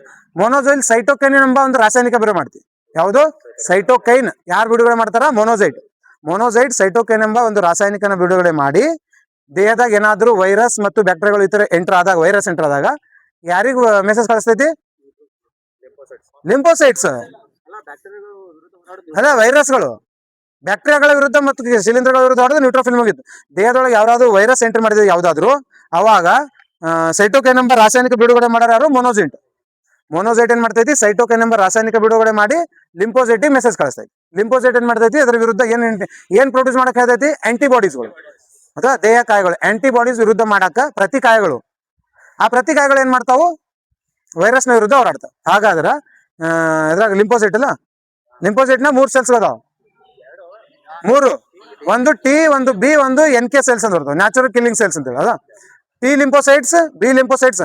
ಇದ್ರಾಗ ಯಾವಾಗ ಮೊನೋಸೈಟ್ ಇದು ಕಳ್ಸಾರ ಮೊನೋಸೈಟ್ ಸೈಟೋಕೈನ್ ಎಂಬ ರಾಸಾಯನಿಕವನ್ನ ಬಿಡುಗಡೆ ಮಾಡಿ ಲಿಂಫೋಸೈಟಿಗೆ ಏನ್ ಮಾಡ್ತೈತಿ? ಪ್ರತಿಕಾಯ ಅಥವಾ ಆಂಟಿಬಾಡೀಸ್ ಗಳನ್ನ ಉತ್ಪಾದನೆ ಮಾಡಕ್ ಹೇಳ್ತೈತಿ. ಯಾವುದರ ವಿರುದ್ಧ ಹೋರಾಡಲು? ದೇಹದಲ್ಲಿರುವಂತ ವೈರಸ್ನ ವಿರುದ್ಧ ಹೋರಾಡಲು. ಅವಾಗ ಅದು ಆಂಟಿಬಾಡಿ ಉತ್ಪಾದನೆ ಮಾಡುವಂತ ಸೆಲ್ ಯಾವುದು ಅಂತ ಕೇಳಿದ್ರ? B lymphocyte. ಆಂಟಿಬಾಡಿ ಉತ್ಪಾದನೆ ಮಾಡುವಂತ cell B lymphocytes, B cell. Lymphocyte B cell. Next T lymphocytes ಏನ್ ಮಾಡ್ತೈತಿ? ಇಮ್ಯುನಿಟಿ ಪವರ್ ಜಾಸ್ತಿ. ಇಮ್ಯುನಿಟಿ ಪವರ್ ಅಂದ್ರೆ ಪ್ರತಿರೋಧ, ದೇಹದ ರೋಗ ನಿರೋಧಕ ಜಾಸ್ತಿ ಮಾಡ್ತೈತಿ. ಮತ್ತೆ ಯಾವ್ದಾದ್ರು ವೈರಸ್ ದಾಳಿ, HIV ವೈರಸ್ ಡೈರೆಕ್ಟ್ ಆಗಿ ಯಾವ್ದ್ರ ಮೇಲೆ ದಾಳಿ ಮಾಡ್ತೈತೆ ಅಂದ್ರೆ ಟಿ ಲಿಂಫೋಸೈಟ್. NK ಲಿಂಫೋಸೈಟ್ಸ್ ಅಂತಂದ್ರೆ ಎಂಪೋಸೆಲ್ ಅಂತಂದ್ರೆ ನ್ಯಾಚುರಲ್ ಕಿಲ್ಲಿಂಗ್. ದೇಹದಲ್ಲಿ ಏನಾದ್ರು ಹುಣ್ಣು ಗುಡ್ಡೆಗಳಾಗ್ತಲ್ಲ ಅದನ್ನ ತಂತನಾಗಿ ನೈಸರ್ಗಿಕವಾಗಿ ಕೊಲೆ ಮಾಡ್ತೈತಿ. ನ್ಯಾಚುರಲ್ ಕಿಲ್ಲಿಂಗ್ ಅಂತ ಕರೀತಾರೆ. ಇದು ಏನಪ್ಪಾ ಅಂದ್ರೆ ಲಿಂಫೋಸೈಟ್, ಬಿಳಿ ರಕ್ತಕಣ, ಗ್ರಾನುಲೋಸೈಟ್, ಅಗ್ರಾನುಲೋಸೈಟ್. ವಿಡಿಯೋ ನೆಕ್ಸ್ಟ್ ಕೇಳ. ಬಿಳಿ ರಕ್ತ ಕಣಗಳ ಗ್ರಾನುಲೋಸೈಟ್, ಅಗ್ರಾನುಲೋಸೈಟ್. ಗ್ರಾನುಲೋಸೈಟ್ ಅಂದ್ರೇನು? ಕಣ ಸಹಿತ, ಕಣ ರಹಿತ. ಕಣ ಸಹಿತದಾಗ ಯಾವ್ಯಾವ ಬರ್ತಾವು? ಎಸ್ನೋಫಿಲ್. ಅದ್ರಾಗ ರಾಸಾಯನಿಕ ಬಿಡುಗಡೆ ಮಾಡೋರು ಯಾರು? ಬಾಸೋಫಿಲ್. ಯಾವ ರಾಸಾಯನಿಕ ಬಿಡುಗಡೆ ಮಾಡ್ತೈತಿ? ಹಿಸ್ಟಮಿನ್ ಎಂಬ ರಾಸಾಯನಿಕ ಎಲ್ಲಿ ಹೋಗ್ತೈತಿ? ಈಸಿನೋಫಿಲ್ ಹೋಗ್ತೈತಿ. ಈಸಿನೋಫಿಲ್ ಏನ್ ಮಾಡ್ತೈತಿ? ಅವಾಗ ದೇಹಕ್ಕೆ ಎಂಟರ್ ಆಗಿರುವಂತ ನಿರ್ಜೀವ ಅಲರ್ಜಿ ಕಾರಕಗಳ ವಿರುದ್ಧ, ಬ್ಯಾಕ್ಟೀರಿಯಾಗಳ ವಿರುದ್ಧ ಇದು ನ್ಯೂಟ್ರೋಫಿಲ್. ಅನಿರ್ಜೀವ ಅಂದ್ರೆ ಧೂಳು, ನೋಗೆ, ಕಣಗಳು ಹೋಗಿರ್ತಾವಲ್ಲ ಅವುಗಳ ವಿರುದ್ಧ ಹೋರಾಡ್ತೈತಿ. ಯಾರು? ಈಸಿನೋಫಿಲ್. ನೆಕ್ಸ್ಟ್ ನ್ಯೂಟ್ರೋಫಿಲ್ ಏನ್ ಮಾಡ್ತೈತಿ? ಬ್ಯಾಕ್ಟೀರಿಯಾ ಮತ್ತು ಶಿಲೀಂಧ್ರಗಳ ವಿರುದ್ಧ ಇರ್ತೈತಿ. ಆಮೇಲೆ ಅಗ್ರಾನುಲೋಸೈಟ್ಸ್ ಅಂದ್ರ ಮೊನೋಸೈಟ್ ಮತ್ತು ಲಿಂಫೋಸೈಟ್. ಇದ್ರಾಗ ರಾಸಾಯನಿಕ ಸ್ರವಿಸೋದು ಯಾವ್ದು ಅಂದ್ರ ಮೊನೋಸೈಟ್. ಯಾವುದು? ಸೈಟೋಕೈನ್ ಎಲ್ಲಿ ಹೋಗೈತಿ? ಲಿಂಫೋಸೈಟ್ ನಾಗ ಎಷ್ಟು ಸೆಲ್ ಇರ್ತಾವ? 3 ಸೆಲ್. ಆಂಟಿಬಾಡಿ ಉತ್ಪಾದನೆ ಯಾವ್ದು ಮಾಡ್ತೈತಿ? ಸೈಟೋಕೈನ್ ಸಹಾಯದಿಂದ ಟಿ ಸೆಲ್ ಏನ್ ಮಾಡ್ತೈತಿ? ದೇಹದ ರೋಗ ನಿರೋಧ ಇಮ್ಯುನಿಟಿ ಪವರ್ ಜಾಸ್ತಿ ಮಾಡ್ತೈತಿ. ಅದ ನ್ಯಾಚುರಲ್ ಕಿಲ್ಲಿಂಗ್ ಸೆಲ್ ಅಂದ್ರೆ ನ್ಯಾಚುರಲ್. ಎಷ್ಟೇನಪ್ಪ ಅಂದ್ರೆ ಇವು. ಮತ್ತೆ ಇವುಗಳನ್ನ ಅದ್ರಲ್ಲಿರುವಂತ ಬಿಳಿ ರಕ್ತ ಕಣ ಅದರ ಮೇಲೆ ಇಳಿಕೆ ಕ್ರಮದಲ್ಲಿ, ಏರಿಕೆ ಕ್ರಮದಲ್ಲಿ ಕೇಳ್ತಾನ. ಒಂದೇದು ಯಾವುದು? ನ್ಯೂಟ್ರೋಫಿಲ್, ಆಮೇಲೆ ಲಿಂಫೋಸೈಟ್, ಮೊನೋಸೈಟ್, ಆಮೇಲೆ ಈಸಿನೋಫಿಲ್, ಬಾಸೋಫಿಲ್. ಅವುಗಳಲ್ಲಿರುವಂತ ಬಿಳಿ ರಕ್ತ ಕಣದ ಪ್ರಮಾಣ ಎಷ್ಟೈತೆ ಅನ್ನೋದ್ರ ಮೇಲೆ ಇಳಿಕೆ ಕ್ರಮದಾಗ ಇದು. ಅತಿ ಹೆಚ್ಚಿರೋದು ಯಾವ್ದ್ರಾಗ ಅಂತ ಕೇಳಿದ್ರೆ ಡೈರೆಕ್ಟ್ ಆಗಿ ನ್ಯೂಟ್ರೋಫಿಲ್ಸ್, ಅತಿ ಕಡಿಮೆ ಇರೋದಂದ್ರೆ ಬಾಸೋಫಿಲ್. ಇದಾಯ್ತಾ? ಇದಾದ್ಮೇಲೆ ನೆಕ್ಸ್ಟ್ ಕಿರುತಟ್ಟೆಗಳು. ಬಿಡು, ಕಿರುತಟ್ಟೆಗಳ ಅವಶ್ಯಕತೆ ಇಲ್ಲ ಗಾತ್ರದಲ್ಲಿ, ಸಂಖ್ಯೆಗಳಲ್ಲಿ. ನೆಕ್ಸ್ಟ್ ರಕ್ತದ ಗುಂಪುಗಳು. ರಕ್ತದಾಗ ಎಷ್ಟು ಗುಂಪುಗಳದಾವ? 4 ಗುಂಪುಗಳು. ಬೇಸಿಕ್ 4, ಮತ್ತೆ ಪಾಸಿಟಿವ್ ನೆಗೆಟಿವ್ ಎಲ್ಲ 4 ಗುಂಪುಗಳು ಗೊತ್ತಿರ್ಬೇಕು. Antigen, antibody. ಒಂದೇದೇನು ಆಂಟಿಜನ್, ಇನ್ನೊಂದು ಆಂಟಿಬಾಡಿ. ಆಂಟಿಜನ್ ಅಂದ್ರೆ ಪ್ರತಿಜನಕಗಳು, ಆಂಟಿಬಾಡಿ ಅಂದ್ರೆ ಪ್ರತಿಕಾಯಗಳು. ಕ್ವಶನ್ ಕೇಳ್ತಾನೆ, ಯಾವ ರಕ್ತದ ಗುಂಪಿನಾಗ ಯಾವ ಆಂಟಿಜನ್ ಇರ್ತೈತಿ, ಯಾವ ಆಂಟಿಬಾಡಿ ಇರ್ತೈತಿ? ಹೌದಾ? ಎ ರಕ್ತದ ಗುಂಪಿನಾಗ ಯಾವ ಆಂಟಿಜನ್ ಇರ್ತೈತಿ? ಹಾ, ಆಂಟಿಜನ್ ಆಂಟಿಬಾಡಿ ಫಸ್ಟ್ ಕೇಳಿಲ್ಲ. ಆಂಟಿಜನ್ ಆಂಟಿಬಾಡಿ ಅಂದ್ರೆ ಪ್ರತಿಜನಕಗಳು, ಪ್ರತಿಕಾಯಗಳು. ಎ ರಕ್ತದ ಗುಂಪಿನಲ್ಲಿ ಅದೇ ಗುಂಪಿನ ಪ್ರತಿಜನಕ ಇರ್ತೈತಿ. ಆಂಟಿಜನ್ ಎ ರಕ್ತ ಗುಂಪಿನಲ್ಲಿ ಎ ಆಂಟಿಜನ್ ಇರ್ತೈತಿ, ಆಂಟಿಬಾಡಿ ಬಿ ಇರ್ತೈತಿ. ಒಂದು ಬಿ ರಕ್ತದ ಗುಂಪಿನಲ್ಲಿ ಬಿ ಪ್ರತಿಜನಕನೇ ಇರ್ತೈತಿ, ಪ್ರತಿಕಾಯ ಎ ಇರ್ತೈತಿ. ಹೌದಾ? ಎ ಬಿ ರಕ್ತದ ಗುಂಪಿನಲ್ಲಿ ಪ್ರತಿಜನಕ ಏನಿರ್ತೈತಿ? ಇರ್ತಾವ, ಬಟ್ ಪ್ರತಿಕಾಯಗಳು ಇರೋದಿಲ್ಲ. ಕ್ವಶನ್ ಕೇಳ್ತಾನೆ ಇಲ್ಲಿ, ಯಾವ ರಕ್ತ ಗುಂಪಿನಲ್ಲಿ ಪ್ರತಿಕಾಯಗಳು ಅಂತ ಹಿಂಗೆ ಕೇಳಂಗಿಲ್ಲ. ಸಿಂಪಲ್ ಆಗಿ ಸ್ಟೇಟ್ಮೆಂಟ್ ಬರ್ದಿರ್ತಾನೆ. ಇವ ಹಿಂದೆ ಮುಂದೆ ಹೇಳಿದ್ರೆ ಗೊತ್ತಾಗ. ಅದ ಪ್ರತಿಜನಕಗಳು ಯಾವ ಇರ್ತಾವ? ಏನು ಇರ್ತೈತಿ, ಬಿನು ಇರ್ತೈತಿ. ಎ ಬಿ ಇರ್ತೈತಿ, ಎ ಬಿ ಪ್ರತಿಜನಕ ಇಲ್ಲ, ಎ ಪ್ರತಿಜನಕನೂ ಇರ್ತೈತಿ, ಬಿ ಪ್ರತಿಜನಕನೂ ಇರ್ತೈತಿ. ನೆಕ್ಸ್ಟ್ ಓ ರಕ್ತದ ಗುಂಪಿನಲ್ಲಿ ಪ್ರತಿಜನಕ ಯಾವ್ದು ಇರ್ತೈತಿ? ಯಾವುದೇ ಪ್ರತಿಜನಕಗಳು ಇರಂಗಿಲ್ಲ, ಬಟ್ ಪ್ರತಿಕಾಯಗಳು ಎ ಪ್ರತಿಕಾಯಗಳು ಇರ್ತಾವು, ಬಿ ಪ್ರತಿಕಾಯಗಳು ಇರ್ತಾವ. ಸಿಂಪಲ್. ಆಂಟಿಜನ್ ಎ ಒಳಗೆ ಏನೇ ಇರ್ತೈತಿ, ಪ್ರತಿಕಾಯ ಬಿ ಇರ್ತೈತಿ. ಬಿ ಒಳಗೆ ಬಿ ಪ್ರತಿಜನಕನೇ ಇರ್ತೈತಿ, ಎ ಪ್ರತಿಕಾಯ ಇರ್ತೈತಿ. ನೆಕ್ಸ್ಟ್ ಎ ಬಿ ಒಳಗ ಎ ಮತ್ತು ಬಿ ಎರಡೂ ಪ್ರತಿಜನಕಗಳು ಇರ್ತಾವೆ, ಯಾವುದೇ ಪ್ರತಿಕಾಯಗಳು ಇರೋದಿಲ್ಲ. ಓದಾಗ ಯಾವುದೇ ಪ್ರತಿಜನಕಗಳು ಇರೋದಿಲ್ಲ, ಎ ಮತ್ತು ಬಿ ಎರಡೂ ಪ್ರತಿಕಾಯಗಳನ್ನ ಹೊಂದಿರ್ತೈತಿ.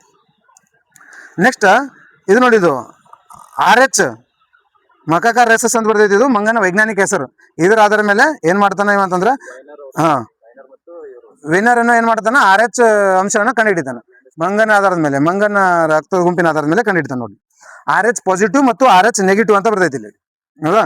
ಒಂದೇ ಕ್ವಶನ್ ಕೇಳ್ತಾನೆ, ಇಲ್ಲಿ ಸ್ಟೇಟ್ಮೆಂಟ್ ಕ್ವಶನ್ ಕೇಳ್ತಾನ. RH ಪಾಸಿಟಿವ್ ರಕ್ತದ ಗುಂಪು ಹೊಂದಿರುವವನು ದಾನ ಯಾರಿಗೆ ಮಾಡಬಹುದು?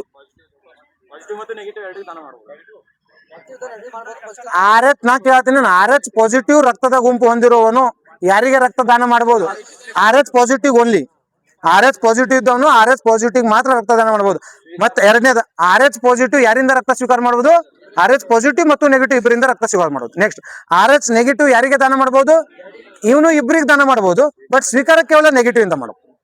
ಅಲ್ದರ ವಿರುದ್ಧ ಕಂಪ್ಲೀಟ್ಲಿ ಅಪೋಸಿಟ್ಸ್. ಇದು ಗೊತ್ತಿರಿ. ಇದ್ರಾಗೆ ಸ್ಟೇಟ್ಮೆಂಟ್ ಮಾಡಲು ಕ್ವಶನ್ ಕೇಳ್ತಾನೆ. ನೆಕ್ಸ್ಟ್ ಇದೇನು ಕೊಡೋಣ, ಬ್ಲಡ್ ಬ್ಯಾಂಕ್.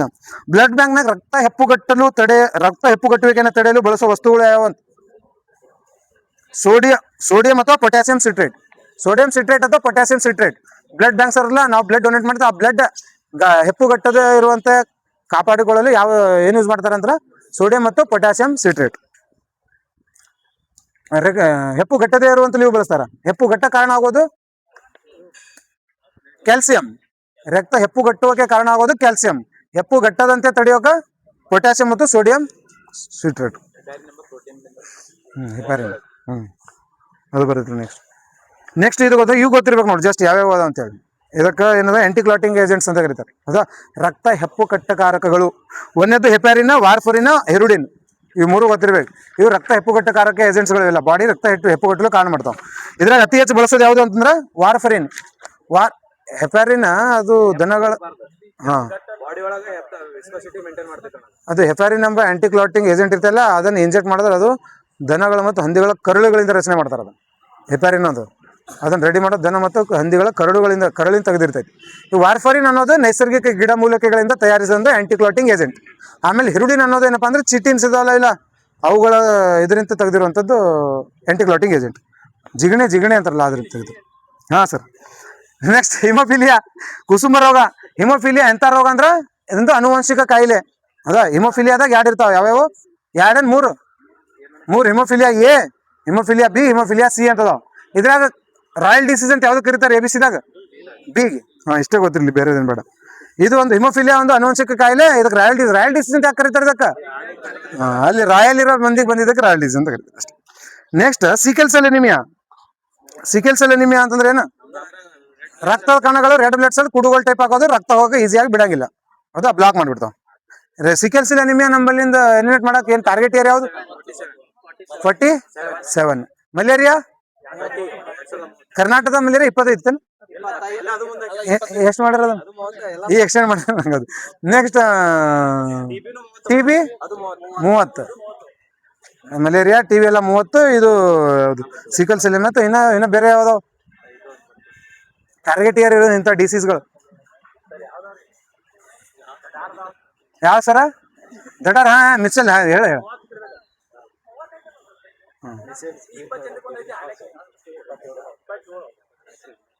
ಸರ್ಚ್ ಮಾಡ್ರಿ. Next okay right. ನೆಕ್ಸ್ಟ್ ಇದೇನು ಕೊಡ, blue baby syndrome. Blue baby syndrome ಯಾವ್ದ್ರಿಂದ ಆಗ್ತೈತಿ? ನೀರಿನಲ್ಲಿ ನೈಟ್ರೇಟ್ ಕಣ ಜಾಸ್ತಿ ಆಗೋದ್ರಿಂದ ಸಣ್ಣ ಮಕ್ಕಳಲ್ಲಿ ಆಗ್ತೈತಿ. ಮಗುವಿನ ಆಹಾರದಲ್ಲಿ ನೈಟ್ರೇಟ್ ಅಂಶ ಜಾಸ್ತಿ ಆಗೋದ್ರಿಂದ ಅದು ಏನಪ್ಪಾ ಅಂತ ದೇಹದಾಗ ಹೋಗಿ ನೀಲಿ ಬಣ್ಣಕ್ಕೆ ತಿರುಗಿ ನರಗಳೆಲ್ಲ ಮಲುವಿನ ಬ್ಲೂ ಕಣ್ಣ ಕಾಣ್ತದೆ. ಅದಕ್ಕೆ ಬ್ಲೂ ಬೇಬಿ ಸಿಂಡ್ರೋಮ್ ಅಂತ ಕರೀತಾರೆ. ಆಕ್ಸಿಜನ್ ಕೊರತೆಯಿಂದನೂ ಆಗ್ತದೆ. Right, correct. ಇಷ್ಟು ಗೊತ್ತಿರ್ಲಿ.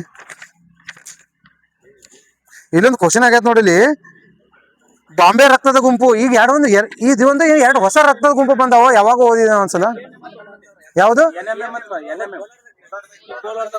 ಯಾವ್ದ್ರಿ? ಬಾಂಬೆ ರಕ್ತದ ಗುಂಪು ಕೇಳ. ಬಾಂಬೆ ಇಲ್ಲೊಂದು ಕ್ವಶನ್ ಕೇಳ. ಬಾಂಬೆ ರಕ್ತದ ಗುಂಪು ಒಂದು ಆಪ್ಷನ್ ನೋಡು. H ಆಂಟಿಜನ್ ಹೊಂದಿರುತ್ತದೆ. H ಆಂಟಿಜನ್ ಕೊರತೆ ಇರುತ್ತದೆ. A ಮತ್ತು B ಆಂಟಿಜನ್ ಹೊಂದಿರುತ್ತದೆ. P ಆಂಟಿಜನ್ ಕೊರತೆ ಇರುತ್ತದೆ. ಇದು ಗೊತ್ತೇ ಇಲ್ಲ ನಮಗೇನದಂತೆ. ಮತ್ತೆ ಯಾವ್ಯಾವ ಹೊಸ ರಕ್ತದ ಗುಂಪು, ಯಾವ ಹೊಸ ರಕ್ತ ಗುಂಪು ಕಂಡು ಮಾಡಿದಾರೋ ಎಲ್ಲ ಓದ್ದಂಗೆ ಆಗೈತಿ. ಇದು ಇನ್ಸ್ಟಾಗ್ರಾಮ್ನಾಗ ಓದಿರ್ತೀನಿ ಹೊರಗಡೆಯಲ್ಲಿ. ಮುಗಿತ್ ಸರ್ ರಕ್ತದ ಗುಂಪು. ನೆಕ್ಸ್ಟ್ ಏನದಾವ? ಜೀವನದ ಕ್ರಿಯೆಗಳು. ನೆಕ್ಸ್ಟ್ ಜೀವನ ಕ್ರಿಯೆಗಳು ಸರ್. ಆಹಾರದ ಘಟಕಗಳು.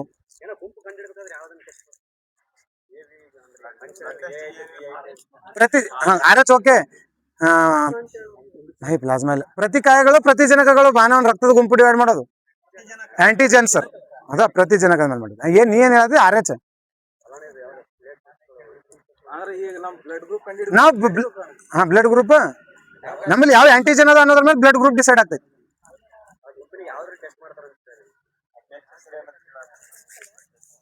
ಗೊತ್ತಿಲ್ದೇವು ನನಗ. RBC ಒಳಗೆ ಯಾವ ತಗೊಂತಾರ ಅಂತ ಕೇಳಾಕ. ಪ್ಲಾಸ್ಮಾ ಏಯ್ ಪ್ಲಾಸ್ಮಾ ದ್ರವ ರೂಪದ ಇದು ಒಂದು ಅದ್ರಾಗ ಹೆಂಗ್ ಟೆಸ್ಟ್ ಮಾಡ್ತೈತಿ.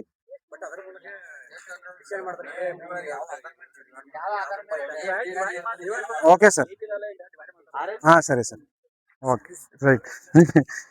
ಇಲ್ಲ ನೆಕ್ಸ್ಟ್ ನೋಡಿಲಿ ಆಹಾರದ ಘಟಕಗಳು ನೋಡಿಲಿ ಜೀವನ ಕ್ರಿಯೆಗಳು ಅದ್ರಾಗ ಆಹಾರದ ಘಟಕಗಳು ಅನ್ನೋದು.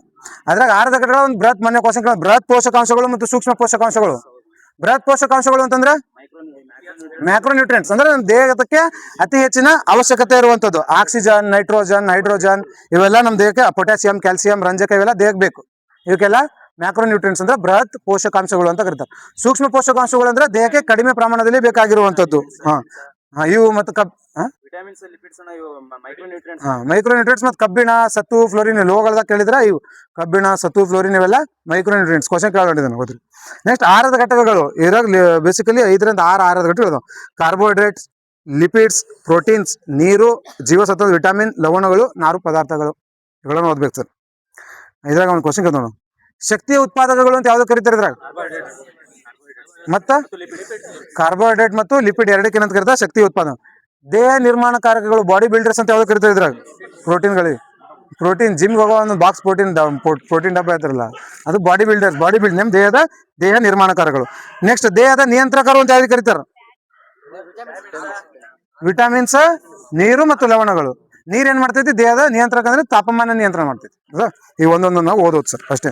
ಒಂದೇದು ಕಾರ್ಬೋಹೈಡ್ರೇಟ್ಸ್ ಫಾರ್ಮುಲಾ ಹೇಳ. ಕಾರ್ಬೋಹೈಡ್ರೇಟ್ ಫಾರ್ಮುಲಾ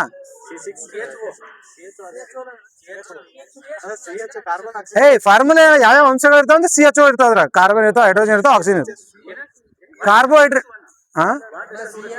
1:2:1 ಫಾರ್ಮುಲಾದಾಗ ಹೇಗೆ ಹೇಳಿದ್ರ? C1 CN H2N ON ಅದ, ಅಥವಾ C6 ಕಾರ್ಬೋಹೈಡ್ರೇಟ್ ಡೈರೆಕ್ಟ್ C6H12O6 ಹೌದಾ? C6H12O6 ಇದ್ರಾಗ ಕಂಡು ಬರುವಂತ ಧಾತುಗಳು ಯಾವ ಅಂತಂದ್ರೆ ಅವೆ CHO, calcium, hydrogen, carbon, hydrogen, oxygen 3. Carbohydrate ನಲ್ಲಿ ಕಂಡು ಬರುವಂತ ಧಾತುಗಳು CHN ಕಾರ್ಬನ್, ಹೈಡ್ರೋಜನ್, ಆಕ್ಸಿಜನ್ ಹೌದಾ? ಈ ಕಾರ್ಬೋಹೈಡ್ರೇಟ್ಗಳನ್ನ ಓಕೆ ಕಾರ್ಬೋಹೈಡ್ರೇಟ್ ಅತಿ ಚಿಕ್ಕ ಘಟಕ ಯಾವ್ದು ಅಂತ ಕೇಳಿದ್ರೆ ಗ್ಲುಕೋಸ್ ಹೌದಾ? ಮುಂದೆ ಬೇರೆದೆಲ್ಲ ಚಿಕ್ಕ ಚಿಕ್ಕ ಘಟಕಗಳು. ಈ ಕಾರ್ಬೋಹೈಡ್ರೇಟ್ಸ್ 3 ತರ ಡಿವೈಡ್ ಮಾಡ್ತೇವೆ. ಅವು ಒಂದು ಏಕಶರ್ಕರ, ದ್ವಿಶರ್ಕರ, ಬಹುಶರ್ಕರ. ಮೊನೋಸ್ಯಾಕ್ರೈಡ್ಸ್, ಡೈಸ್ಯಾಕ್ರೈಡ್ಸ್, ಪಾಲಿಸ್ಯಾಕ್ರೈಡ್ಸ್ ಹೌದಾ? ಮೊನೋಸ್ಯಾಕ್ರೈಡ್ ಅಂದ್ರೆ ಕೇವಲ ಒಂದೇ ಒಂದು ಸರಳ ಸಕ್ಕರೆಯ ಅಣುವಿನಿಂದ ಮಾಡಲ್ಪಟ್ಟಿರುವಂತ ಸಕ್ಕರೆಗಳು. ಇದ್ರಾಗ 5 ಅದಾವ. ಇವು ಎಲ್ಲ 5 ನೆನಪಿರ್ಬೇಕು. ಕೆಳಗೆ ಈ ಕೆಳಗಡೆ ಯಾವ್ಯಾವ ಏಕಶರ್ಕರ ಅಥವಾ ಮೊನೋಸ್ಯಾಕ್ರೈಡ್ಸ್ ಅಂತ ಕ್ವಶನ್ ಕೇಳಿದ್ವಿ. ಒಂದನೇದ್ದು ಯಾವುದು? Direct ribose. ಓಕೆ. ಒಂದನೇದು ಗ್ಲುಕೋಸ್, ಎರಡನೇದು ಫ್ರುಕ್ಟೋಸ್, ಮೂರನೇದು galactose. Glucose, galactose, fructose, ribose, deoxyribose. Correct. Lactose ಬರಂಗಿಲ್ಲ ಇಲ್ಲಿ. ಲ್ಯಾಕ್ಟೋಸ್ ಒಂದು ಡೈಸ್ಯಾಕ್ರೈಡ್ ಅದು ಗೊತ್ತಾಯ್ತಾ? 5 ನೆನ್ಪಿಟ್ಕೊಂಡು. ಒಂದನೇದು glucose, galactose, fructose, ribose, deoxyribose. ಇದ್ರಾಗ ಇವು 6ರೊಳಗ ಒಂದನೇದು ಗ್ಲುಕೋಸ್, ಗ್ಯಾಲಕ್ಟೋಸ್, ಆಮೇಲೆ ಫ್ರುಕ್ಟೋಸ್. ಇವೆಲ್ಲ ಹೆಕ್ಸೋಸ್ಗಳು ಅಂತಾರೆ. ಇವು ಹೆಕ್ಸೋಸ್ ಶುಗರ್ಸ್. ಉಳಿದ ಇನ್ನೂ 2 ಅದಲ್ಲ ಪೆಂಟೋಸ್ ಶುಗರ್ ಅಂತಾರೆ ಅವಕ್ಕೆಲ್ಲ ಹೌದಾ? ಯಾವ್ಯಾವ ಪೆಂಟೋಸ್ ಶುಗರ್ ಯಾವ್ಯಾವ ಅಂತ ಕೇಳಿದ್ರೆ ಮೊನೋಸ್ಯಾಕ್ರೈಡ್ಸ್ ನಲ್ಲಿ ಪೆಂಟೋಸ್ ಶುಗರ್ಗಳು ಯಾವ್ಯಾವ ಅಂತ ಕೇಳಿದ್ರೆ ರೈಬೋಸ್ ಮತ್ತು ಡಿಆಕ್ಸಿ. ರೈಬೋಸ್ ಅಂದ್ರೆ RNA ಅಲ್ಲಿ ಕಂಡು ಬರುವಂತ ಸಕ್ಕರೆ, ಡಿಆಕ್ಸಿರೈಬೋಸ್ ಅಂದ್ರೆ DNA ಅಲ್ಲಿ ಕಂಡು ಬರುವಂತ ಸಕ್ಕರೆ. ಇವು 2 ಪೆಂಟೋಸ್. ಉಳಿದಿದ್ 3 ಹೆಕ್ಸೋಸ್ ಶುಗರ್ಗಳು. ಯಾವುದು? ಗ್ಲುಕೋಸ್, ಗ್ಯಾಲಕ್ಟೋಸ್ ಅಂತ ಫ್ರುಕ್ಟೋಸ್ ಹೌದಾ? ಗ್ಲುಕೋಸ್ ಅತಿ ಹೆಚ್ಚು ಎದ್ರ ಕಂಡು ಬರ್ತೈತಿ? ಸಕ್ಕರೆ ಸರ್. ಆಮೇಲೆ ಗ್ಯಾಲಕ್ಟೋಸ್ ಹಾಲಿನಲ್ಲಿರುವಂತ ಪದಾರ್ಥ. ಆಮೇಲೆ ಫ್ರುಕ್ಟೋಸ್ ಜೇನುತುಪ್ಪ, ಹಣ್ಣು ಎಲ್ಲೆಲ್ಲಿ ಕಂಡು ಬರುವಂತದ್ದು. ರೈಬೋಸ್ ಅಂದ್ರೆ RNA ಶುಗರ್, ಡಿಆಕ್ಸಿರೈಬೋಸ್ ಅಂದ್ರೆ DNA ಶುಗರ್. ಇವೆರಡು ಪೆಂಟೋಸ್ ಶುಗರ್. ಮೇಲಿನ 3 ಹೆಕ್ಸೋಸ್ ಶುಗರ್ಗಳು ಆಗಿರ್ತವೆ. ನೆಕ್ಸ್ಟ್ ಡೈಸ್ಯಾಕ್ರೈಡ್ಸ್ ಅಂತಂದ್ರೆ ದ್ವಿಶರ್ಕರ. 2 ಸರಳ ಸಕ್ಕರೆಯ ಅಂಶಗಳನ್ನು ಕೂಡಿ ಆಗಿರುವಂತದ್ದು ದ್ವಿಶರ್ಕರ ಅಥವಾ ಡೈಸ್ಯಾಕ್ರೈಡ್ಸ್. ಇದ್ರಾಗ ಯಾವ್ಯಾವ? Maltose, sucrose, lactose 3. Maltose, sucrose, lactose. Maltose ಯಾವ ಯಾವ ಎರಡು ದ್ವಿಸರ್ಕರಗಳು ಸೇರಿ ಕ್ವಶನ್ ಕೇಳ್ಬೇಕಪ್ಪ. ಹಾ ಕೇಳ. ಮಾಲ್ಟೋಸ್ ಅಂದ್ರೆ ಯಾವ್ಯಾವ ಸೇರಾಗಿರ್ತಾವ? Glucose plus glucose. ಆಮೇಲೆ ಸುಕ್ರೋಸ್ ಯಾವ್ದೊಂದು ಸೇರಿರ್ತಾವ? Glucose plus fructose. ಎಲ್ಲಾದ್ರ glucose common. Glucose plus glucose maltose, glucose plus fructose sucrose, glucose plus galactose lactose. Glucose plus galactose ಇರಿದ್ರೆ ಅದು ಲ್ಯಾಕ್ಟೋಸ್. ಇವು ಮೂರು ಏನು ದ್ವಿಸರ್ಕರಗಳು. ನೆಕ್ಸ್ಟ್ ಬಹುಸರ್ಕರಗಳು ಮೊನೋಸ್ಯಾಕ್ರೈಡ್ಸ್ ಗೊತ್ತಿರೋಣ. ಏಕಸರ್ಕರ ದ್ವಿಸರ್ಕರ ಮೊನೋಸ್ಯಾಕ್ರೈಡ್ಸ್, ಡೈಸ್ಯಾಕ್ರೈಡ್ಸ್, ಪಾಲಿಸ್ಯಾಕ್ರೈಡ್ಸ್. ಪಾಲಿಸ್ಯಾಕ್ರೈಡ್ಸ್ ನೋಡೋಣ. ಪಾಲಿಸ್ಯಾಕ್ರೈಡ್ ಅಂದ್ರೆ ಎರಡು ಅಥವಾ ಎರಡಕ್ಕಿಂತ ಹೆಚ್ಚು ಸರಳ ಅಣುಗಳನ್ನ ಕೂಡಿಕೊಂಡು ಆಗಿರುವಂತ ಸಕ್ಕರೆಯ ಅಂಶ ಅಥವಾ ಕಾರ್ಬೋಹೈಡ್ರೇಟ್ಸ್. ಒಂದೇ ನೋಡಿ. ಸೆಲ್ಯುಲೋಸ್. ಸೆಲ್ಯುಲೋಸ್ ಪ್ರಕೃತಿಯಲ್ಲಿ ಅತ್ಯಂತ ಹೇರಳವಾಗಿ ದೊರೆಯುವಂತ ಒಂದು ಪಾಲಿಸ್ಯಾಕ್ರೈಡ್ ಆಗಿರ್ತೈತಿ. ಹೌದಾ? ಸಸ್ಯದ ಕೋಶ ಭಿತ್ತಿ ಇರ್ತೈತಿಲ್ಲ, ಕೋಶ ಭಿತ್ತಿ ಯಾವ್ದನ್ನ ಮಾಡಿಬಿಟ್ಟಿರ್ತೈತಿ ಅಂದ್ರೆ ಸೆಲ್ಯುಲೋಸ್ ನಿಂದ. ಹೌದಾ? ಕೃತಕ ರೇಷ್ಮೆ ಅಂತ ಯಾವ್ದು ಕರೀತಾರ? ರೇಯಾನ್. ಆ ರೇಯಾನ್ ತಯಾರಿಕೆಯಲ್ಲಿ ಇದು ಸೆಲ್ಯುಲೋಸ್ ಬಳಸ್ತಾರ. ಹೌದಾ? ರೇಯಾನ್ ತಯಾರಿಕೆಯಲ್ಲಿ ಬಳಸೋದು ಸೆಲ್ಯುಲೋಸ್. ಅದಕ್ಕೆ ಏನಂತ ಕರೀತಾರ? ರೇಯಾನಿಗೆ ಕೃತಕ ರೇಷ್ಮೆ ಅಂತ ಕರೀತಾರ. ನೆಕ್ಸ್ಟ್ ಎರಡನೇದು ಪಿಷ್ಟ. ಸೆಲ್ಯುಲೋಸ್ ಒಂದೇದು, ಇದೊಂದು ಬಹುಸರ್ಕರ. ಪಿಷ್ಟ ಕೂಡ ಬಹುಸರ್ಕರ. ಹೌದಾ? ಸಸ್ಯಗಳಲ್ಲಿ ಆಹಾರ ಯಾವ ರೂಪದಲ್ಲಿ ಸಂಗ್ರಹಣೆ ಆಗ್ತೈತಿ? ಸ್ಟಾರ್ಚ್ ಅಂದ್ರೆ ಪಿಷ್ಟ. ಇಲ್ಲ ಅದ ಸ್ಟಾರ್ಚ್ ರೂಪದಾಗೆ ಸಸ್ಯಗಳಲ್ಲಿ ಆಹಾರ ಅತಿ ಹೆಚ್ಚಿನ ಯಾವ ರೂಪದಲ್ಲಿ ಸಂಗ್ರಹಣೆ ಆಗ್ತೈತೆ ಅಂದ್ರೆ ಪಿಷ್ಟ ಅಥವಾ ಸ್ಟಾರ್ಚ್ ರೂಪದಲ್ಲಿ. ಮಾನವ ಅತಿ ಹೆಚ್ಚು ಆಹಾರ ಯಾವ ರೂಪದಲ್ಲಿ ಸಂಗ್ರಹಿಸ್ತೈತೆ ಅಂದ್ರೆ ಸಂಗ್ರಹಣೆ ಆಗ್ತಿಲ್ಲ. ಮಾನವ ಆಹಾರ ಯಾವ ರೂಪದಲ್ಲಿ ಹೆಚ್ಚು ಸೇವನೆ ಮಾಡ್ತಾನೆ? ಸ್ಟಾರ್ಚ್. ನಾವು ಸೇವನೆ ಮಾಡೋದು ಹೆಚ್ಚು ಯಾವ ರೂಪದಲ್ಲಿ ಅಂದ್ರೆ ಸ್ಟಾರ್ಚ್. ಸಸ್ಯಗಳು ಸಂಗ್ರಹಿಸ್ಕೊಳ್ಳೋದು ಯಾವ ರೂಪದಲ್ಲಿ ಅತಿ ಹೆಚ್ಚು ಅಂದ್ರೆ ಸ್ಟಾರ್ಚ್. ಈ ಸ್ಟಾರ್ಚ್ ಆಹಾರದಲ್ಲಿ ಸ್ಟಾರ್ಚ್ ನ ಇರುವಿಕೆಗೆ ಒಂದು ಟೆಸ್ಟ್ ಮಾಡ್ತಾರೆ. ಯಾವುದು? Iodine test. ಅಯೋಡಿನ್ ಟೆಸ್ಟ್ ಮಾಡ್ತಾರ ಆಹಾರದಲ್ಲಿರುವಂತ ಸ್ಟಾರ್ಚ್ ನ ಇರುವಿಕೆಗೆ ಪತ್ತೆ ಮಾಡಲು. ದಾಟ್ ಕ್ವಶನ್. ಅಯೋಡಿನ್ ಯಾವುದರ ಅಥವಾ ಆಹಾರದಲ್ಲಿರುವಂತ ಪಿಷ್ಟದ ಪರೀಕ್ಷೆ ಬಳಸುವಂತ ಟೆಸ್ಟ್ ಯಾವ್ದಂದ್ರೆ ಅಯೋಡಿನ್ ಟೆಸ್ಟ್. ಅಥವಾ ಅಯೋಡಿನ್ ಟೆಸ್ಟ್ ಯಾವ್ದಕ್ಕೆ ಬೆಳೆದ? ಪಿಷ್ಟದ ಪರೀಕ್ಷೆ, ಕಾರ್ಬೋಹೈಡ್ರೇಟ್ ಪರೀಕ್ಷೆ, ಗ್ಲುಕೋಸ್ ಪರೀಕ್ಷೆ ಇದ್ರ ಕೊಟ್ಟಿದ್ದು. ಆಹಾರದಲ್ಲಿರುವಂತ ಪಿಷ್ಟ ಏನ್ ಮಾಡ್ತಾರೆ? ಆಹಾರದಲ್ಲಿ 2 ಹನಿ ಅಯೋಡಿನ್ ಹಾಕಿದ್ರ ಅದು ಕಪ್ಪು ನೀಲಿ ಬಣ್ಣಕ್ಕೆ ತಿರುಗ್ತೈತೆ. ಅದ್ರಾಗ ಸ್ಟಾರ್ಚ್ ಇದ್ರ ಇರಲಿಲ್ಲ ಅಂದ್ರೂ ಹಂಗ ಇರ್ತೈತಿ. ಅದು ಕಪ್ಪು ನೀಲಿ ಬಣ್ಣ ತಿರುಗಿದ್ರ ಸ್ಟಾರ್ಚ್ ಐತೆ ಅಂತ. ಅಯೋಡಿನ್ ಟೆಸ್ಟ್ ಎದಕ್ ಮಾಡ್ತಾರ ಹೇಳ್ರಿ. ನೆಕ್ಸ್ಟ್ ಇದು ಎರಡನೇದು. ನೆಕ್ಸ್ಟ್ ಓಕೆ, ನಿನ್ನೆ ಎಲ್ಲಿ ತನ ಮಾಡಿದ್ವಿ ಅಂದ್ರೆ ವಿದ್ಯುತ್ ಕಾಂತೀಯ ತರಂಗಗಳು. ಲಾಸ್ಟ್ ಚಾಪ್ಟರ್ ಇದು ಫಿಸಿಕ್ಸ್ದು. ಯಾವುದು? ವಿದ್ಯುತ್ ಶಕ್ತಿ ಮತ್ತು ಕಾಂತೀಯತೆ ಎರಡು. ವಿದ್ಯುತ್ ಶಕ್ತಿದಾಗ ನೋಡಿಲ್ಲಿ ಒಂದೇದ್ದು ವಿದ್ಯುತ್ ಶಕ್ತಿ, ವಿದ್ಯುತ್ ಸಾಮರ್ಥ್ಯ. ಇದು ಸಿಂಪಲ್ ಒಂದೇ ಕ್ವಶನ್ ಕೇಳ್ತಾರೆ. ವಿದ್ಯುತ್ ಸಾಮರ್ಥ್ಯ ಅಂದ್ರೆ ಏನು? ಪವರ್ ಯೂನಿಟ್ ಏನು? ವ್ಯಾಟ್. Power unit watt. ಇಷ್ಟೇ ಕ್ವಶನ್ ಕೇಳ್ತಾನೆ ಇಲ್ಲಿ. ಇದಾದ್ಮೇಲೆ ಡೈರೆಕ್ಟ್ ವಿದ್ಯುತ್ ಪ್ರವಾಹ. ಇದ್ರಾಗ ಈ ಮೇನ್ ವಿದ್ಯುತ್ ಪ್ರವಾಹ ನೋಡಿ, ಎಲೆಕ್ಟ್ರಿಸಿಟಿ ಅಂದ್ರೆ ಕರೆಂಟ್, ವೋಲ್ಟೇಜ್, ರೆಸಿಸ್ಟೆನ್ಸ್, ಆಮೇಲೆ ಮೋಟರ್ ಯಾವ್ದ್ರ ಮೇಲೆ ವರ್ಕ್ ಮಾಡ್ತದೆ, ಜನರೇಟರ್ ಯಾವ್ದ್ರ ಮೇಲೆ ವರ್ಕ್ ಮಾಡ್ತದೆ, ರೆಕ್ಟಿಫೈಯರ್, ಇನ್ವರ್ಟರ್, ಅದಾದ್ಮೇಲೆ ಫ್ಲೇಮಿಂಗ್ನ ಎಡಗೈ ನಿಯಮ, ಫ್ಲೇಮಿಂಗ್ನ ಬಲಗೈ ನಿಯಮ, ಅದರ ಜೊತೆಗೆ ರೆಸಿಸ್ಟೆನ್ಸ್ ಯೂನಿಟ್, ರೆಸಿಸ್ಟೆನ್ಸ್ ನಿಯಮಗಳು, ಮತ್ತು ಆದ್ಮೇಲೆ ರೆಸಿಸ್ಟೆನ್ಸ್ ಯಾವ್ದ್ರಾಗ ಜೋಡಿಸ್ತಾರ, ಗೃಹ ಬಳಕೆಯಲ್ಲಿ ಯಾವ ರೆಸಿಸ್ಟೆನ್ಸ್, ಹೀಟರ್ ಮೇಲೆ ಕ್ವಶನ್ ಕೇಳ್ತಾನ ನೋಡೋದ, ಹೀಟ್ ಜೋಲ್ಸ್ ನಿಯಮ, ಹೀಟರ್ ಮೇಲೆ ಕ್ವಶನ್ ಕೇಳ್ತಾನ. ಇವಿಷ್ಟು ಕ್ವಶನ್ ಆಗ್ತಾ ಇದ್ರ. ಹೌದಾ? ಇದು ಒಂದೊಂದಾಗಿ ಗೊತ್ತಿರ್ಬೇಕು. ಒಂದೇದ್ದು ಪವರ್ ಯೂನಿಟ್ ಏನು? ವ್ಯಾಟ್. ಹೌದಾ? 1 HP ಅಂದ್ರೆ ಎಷ್ಟು ವ್ಯಾಟ್? 746 ವ್ಯಾಟ್. ಹೌದಾ? ಆಮೇಲೆ ವಿದ್ಯುತ್ ಪ್ರವಾಹ ಅಂದ್ರೆ ಕರೆಂಟ್ ಎದ್ರಾಗ ಗಳಿತಾರ? ಆಂಪಿಯರ್ನ. ಕರೆಂಟ್ ಗಳಿತಾರ. ಕರೆಂಟ್ ಯಾವ ಸಿಂಬಲ್ ಇಂದ ಡಿನೋಟ್ ಮಾಡ್ತಾರ? ಐ ಅಂತ. Current unit ampere. ಸಿಂಬಲ್ ಇಂದ ಡಿನೋಟ್ ಮಾಡೋದು ಐ. ಸಿಂಬಲ್ ಮತ್ತು ಯೂನಿಟ್ ಕೇಳ್ತಾವ ಒಂದ್ಸಲ. ಮತ್ತೆ ಕರೆಂಟ್ ಎದರಿಂದ? ಕರೆಂಟ್ ಸಿಂಬಲ್ ಏನು? ಒಂದೊಂದ್ಸಾರಿ ಕರೆಂಟ್ ಸಿಂಬಲ್. ಮೊನ್ನೆ ಒಂದು ಯಾವ್ದೋ SD ಎಕ್ಸಾಮ್ನಾಗ FD ಎಕ್ಸಾಮ್ ಸಿಂಬಲ್ ಕ್ವಶನ್ ಕೇಳಿದ್ ಗೊತ್ತೈತಿಲ್ಲ? SD ಅದ ಕರೆಂಟ್ ಸಿಂಬಲ್. ಕರೆಂಟ್ ಹೆಂಗ್ ಡಿನೋಟ್ ಮಾಡ್ತಾರ? ಕರೆಂಟ್ ವೇವ್ನ ಡಿನೋಟ್ ಮಾಡ್ತಾರ ಅಷ್ಟೇ. ವೇವ್ಸ್ನಾಗ ಇದ ಕರೆಂಟ್ ಎಲ್ಲ ತರಂಗಗಳಾಗ್ತಾವಿಲ್ಲ, ಅದ ಕರೆಂಟ್ಸ್. ಹೌದಾ? ನೆಕ್ಸ್ಟ್ ಅದಾದ್ಮೇಲೆ ಕರೆಂಟ್ ಅತಿ ಹೆಚ್ಚಿನ ಪ್ರಮಾಣದ ವಿದ್ಯುತ್ ಅಳತೆ ಮಾಡುವ ಸಾಧನ ಯಾವುದು ಅಂತ ಮೀಟರ್ ಯಾವುದು ಅಂದ್ರೆ? ಹೆಚ್ಚಿನ ಪ್ರಮಾಣದ ವಿದ್ಯುತ್ ಯಾವ್ದ್ರಿಂದ ಎಳಿತಾರ? ಕಡಿಮೆ ಪ್ರಮಾಣದ ವಿದ್ಯುತ್ ಅದು ತಾಪಮಾನ ಆಯ್ತು.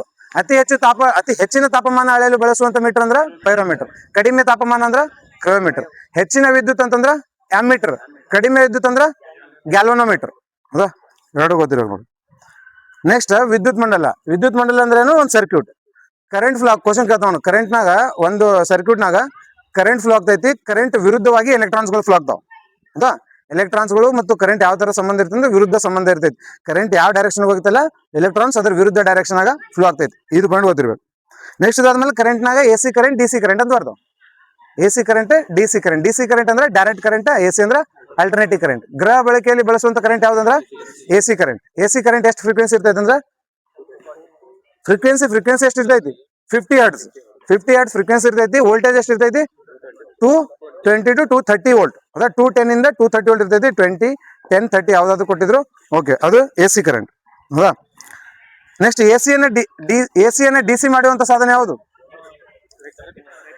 ರೆಕ್ಟಿಫೈರ್. ಚಾರ್ಜಿಂಗ್ ಯೂಸ್ ಮಾಡ್ತಾನ ಚಾರ್ಜರ್, ಮೊಬೈಲ್ ಚಾರ್ಜರ್, ಅದು ರೆಕ್ಟಿಫೈರ್. ಆ ಬೋರ್ಡ್ನಾಗ ಸ್ವಿಚ್ನಾಗ ಬರುವಂತ ಸಪ್ಲೈ ಎ ಸಿ, ಅದ್ರೊಳಗೆ ರೆಕ್ಟಿಫೈರ್ ಡಿವೈಸ್ ಐತಿ. ರೆಕ್ಟಿಫೈರ್ ಅಂದ್ರೆ ಡಯೋಡ್ ಇರ್ತೈತೆ ಒಂದು. ಆ ರೆಕ್ಟಿಫೈರ್ ಡಿವೈಸ್ ಏನ್ ಮಾಡ್ತೈತೆ, ಅದೇ ಎ ಸಿ ಕರೆಂಟ್ ಅನ್ನ ಡಿ ಸಿ ಆಗಿ ಮಾಡಿ ನಮ್ಮ ಮೊಬೈಲ್ ಆಗಿರುವಂತ ಬ್ಯಾಟ್ರಿ ಯಾವುದು? D C battery. ಹೌದಾ? ಆ ಬ್ಯಾಟ್ರಿಗೆ ಡಿ ಸಿ ಕರೆಂಟ್ ಕೊಡ್ತೈತಿ. ಅದೇ ಅಗೇನ್ ಡಿ ಸಿ ಇಂದ ಎ ಸಿ ಮಾಡೋದು ಇನ್ವರ್ಟರ್. ಗೊತ್ತಿರ್ಬೇಕಿದು.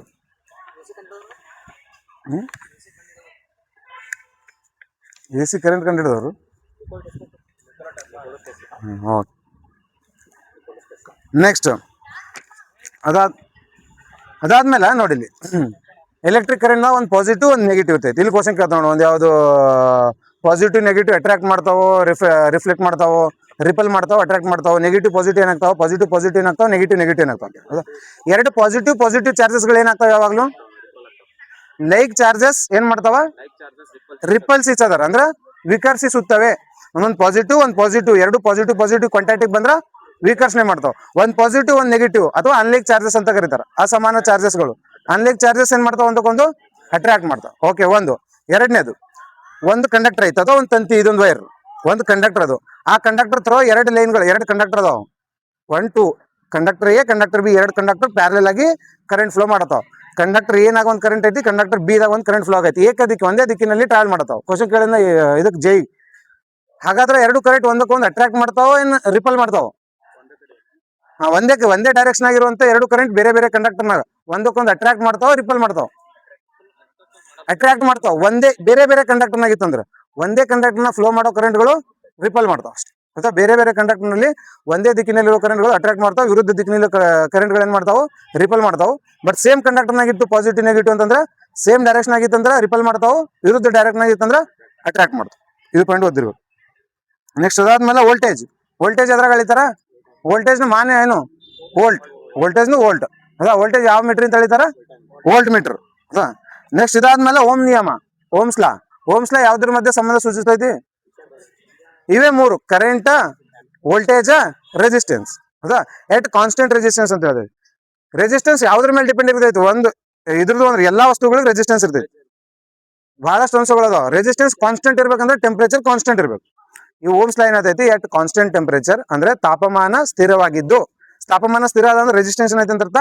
ಸ್ಥಿರ, ಕಾನ್ಸ್ಟೆಂಟ್ ಟೆಂಪರೇಚರ್ನಾಗ current directly proportional to voltage. Temperature constant ಇಟ್ಕೊಂಡು, ಅಥವಾ ಇನ್ನೊಂದು ಭಾಷೆದಾಗ ಹೇಳ್ಬೇಕಂದ್ರೆ ರೆಸಿಸ್ಟೆನ್ಸ್